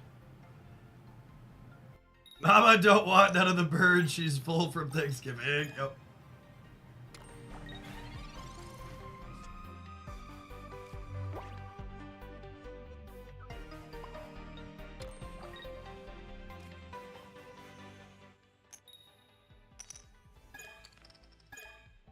So that's 4 Kanga Tails in a row and 4 Water Energies in a row.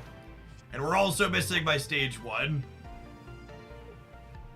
Or any more tails I can flip? Assuredly there's more tails I can flip, yes. That Growlithe draw means that they still don't have Charmeleon this turn, but they probably have Arcanine. I really want to land at least 1 hit on this Moltres, so that way Flareon can knock it out in 1 if we peel Sabrina after they knock out our Kanga. So, like, we've missed a bunch here, but it's going to be pretty important that we hit this turn, so that way when, ooh, a 5th Water Energy in a row. Exciting.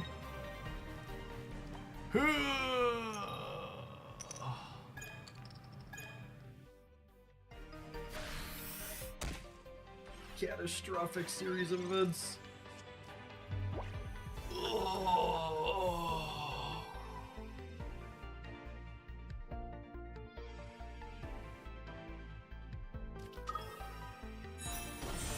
3 more lost 50/50s for the pile. Yep. Are you really gonna knock out this Kangaskhan? She's been so loving. She would never hurt you. Why are you gonna hurt her?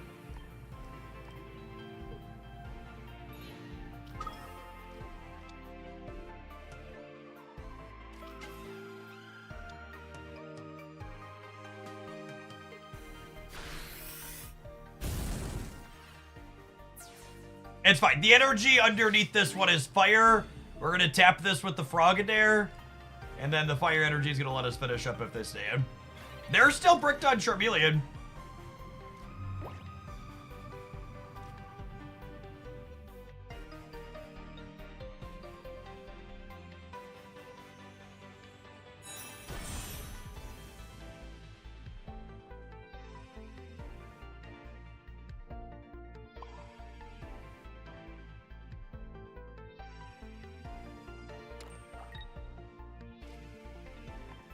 I'm gonna Water Shuriken the back Moltres, I think. Because getting extra damage on here doesn't really do anything for us.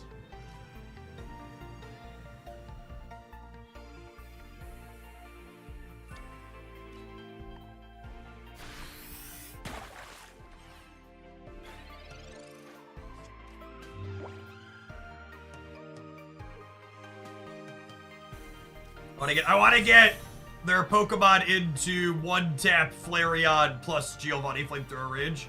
They're just dead, actually, right? The way this is lined up. I could deal 140 with Giovanni, Water Shuriken, Flareon. No matter what they put up here, I'm claiming my knockout points. Yes, and extending in Charmeleon is the only thing that saves them. This play's actually terrible. It leaves them dead on board. They should have put up the other one. Would have given them the putting up the other Moltres would have meant I had to have the Giovanni. I think adding resistances would be bad. I don't think we need to polarize matchups further, no. So opponent threw this game, but they would have lost even if they didn't throw. Honestly, this game's such an impressive showing for this deck, chat. Like, I get that their Charmeleon was low, but that's gonna happen. We had a 1 in 2,000 50/50 losses. The number of water energies and then number of Kanga misses, and we still pulled it through.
Why is it Flareon in the Charizard deck? Because you can't Moltres onto EV. You can only Moltres onto basics, or onto fire Pokemon.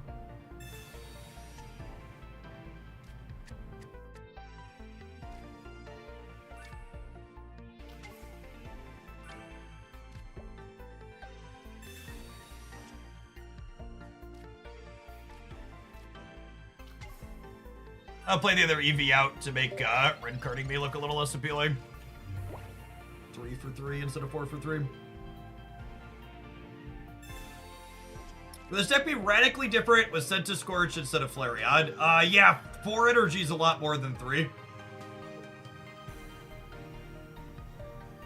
It's 33% more, in fact.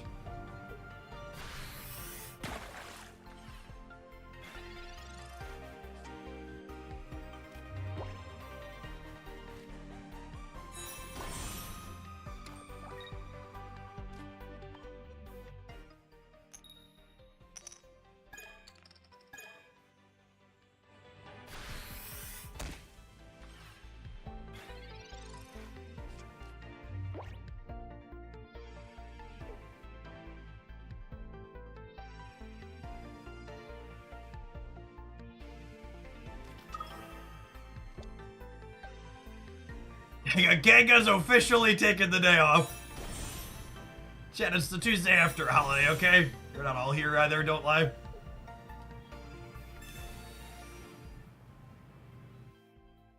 That's fine. Greninja showed up on time. It's gonna be okay.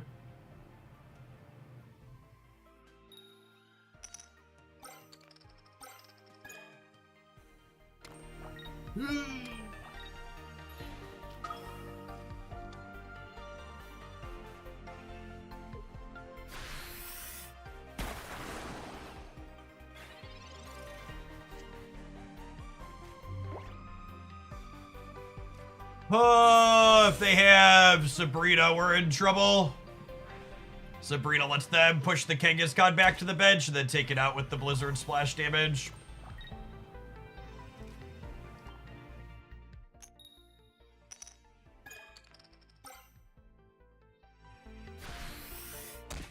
Alright, an average hit there does mean that Giovanni Greninja clears the Articuno next turn.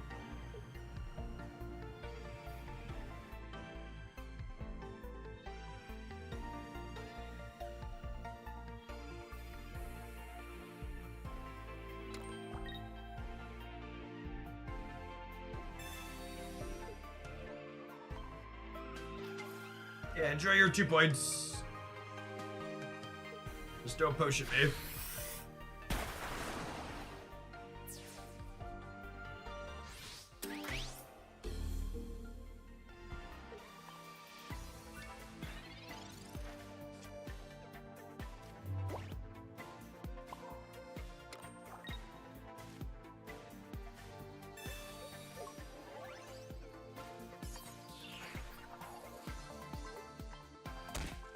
Alright, and then if they don't draw Greninja, they're dead next turn. They need Greninja or something with 80 plus HP to switch to.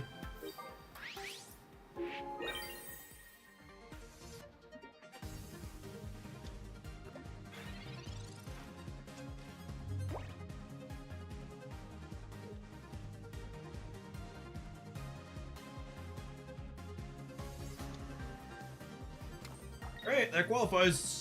Not dead on board. Sabrina's lethal. They have one of those in 8 cards, though.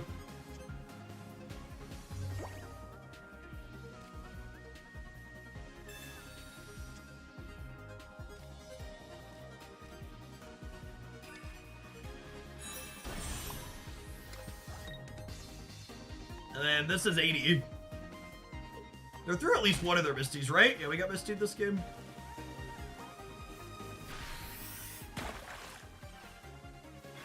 Does the music speed up as players get knockout points? It does, yeah, it's good sound design.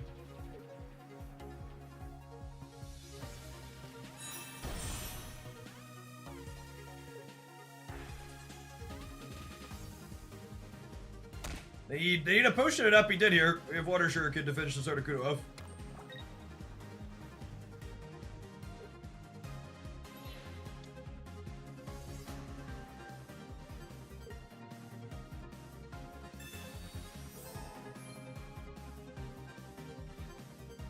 Okay.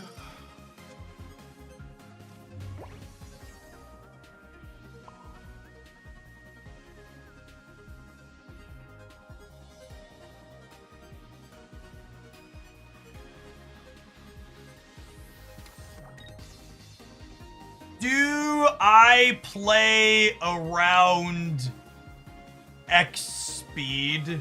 Or do I play around Misty Head? If they hit heads with Misty, they Greninja. They kill my Greninja. They use one Misty. I think I'm probably not supposed to play around it. Because if I put the Kangaskhan up, I'm gonna get locked in, yeah?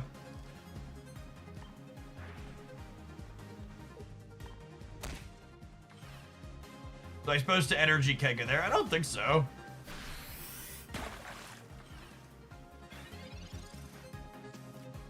They'd have to both draw Misty and hit heads with it here. Which there's definitely a second Misty in their deck. It's just only 1 in 16 to both draw and hit with it. I don't think we're supposed to play around it.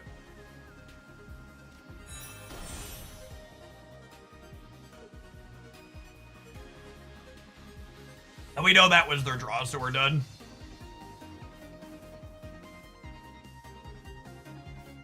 They can't potion both of these. I guess they can potion this and retreat back to the other Greninja, but I still win because of Flareon with that line.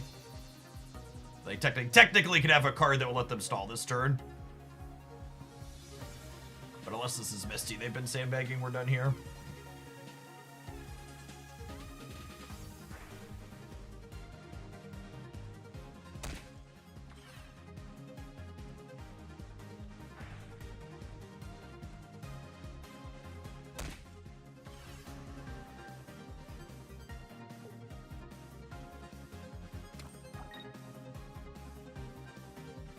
Hey, Mashu, thanks for the 11 months. Appreciate it.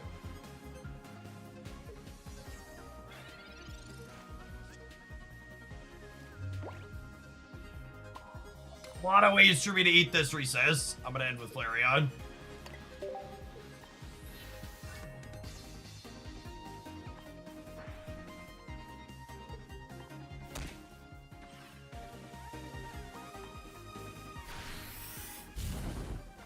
Burn this frog to the ground.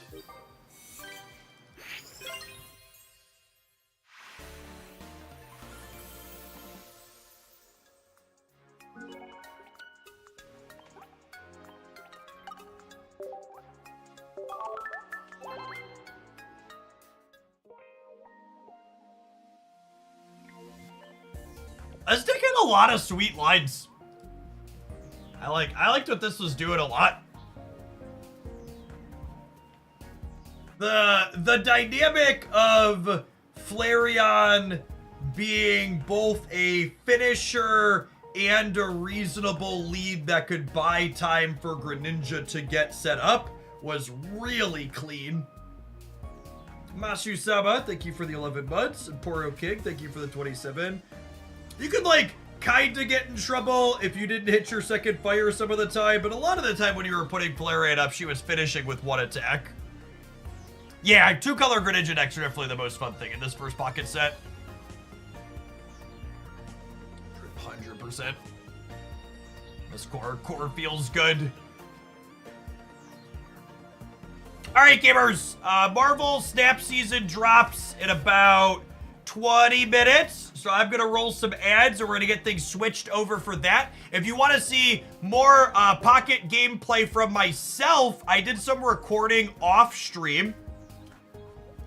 So I am going to be publishing a video on the Hoaglandia Pocket YouTube channel of some tournament rounds I played over the weekend off stream with this Blastoise Starmie deck. I think our boy Blue is a very reasonable competitive Pokemon Pocket card. So if you want to see some of this, I'm going to be turning off the Hoaglandia Pocket live stream to fire up on the Jeff Hoagland channel for Snap, and I'm going to publish some of these tournament matches with this. Hope we'll have some folks sticking around for some Snap. We got 2 new cards and a new season over there, Dave.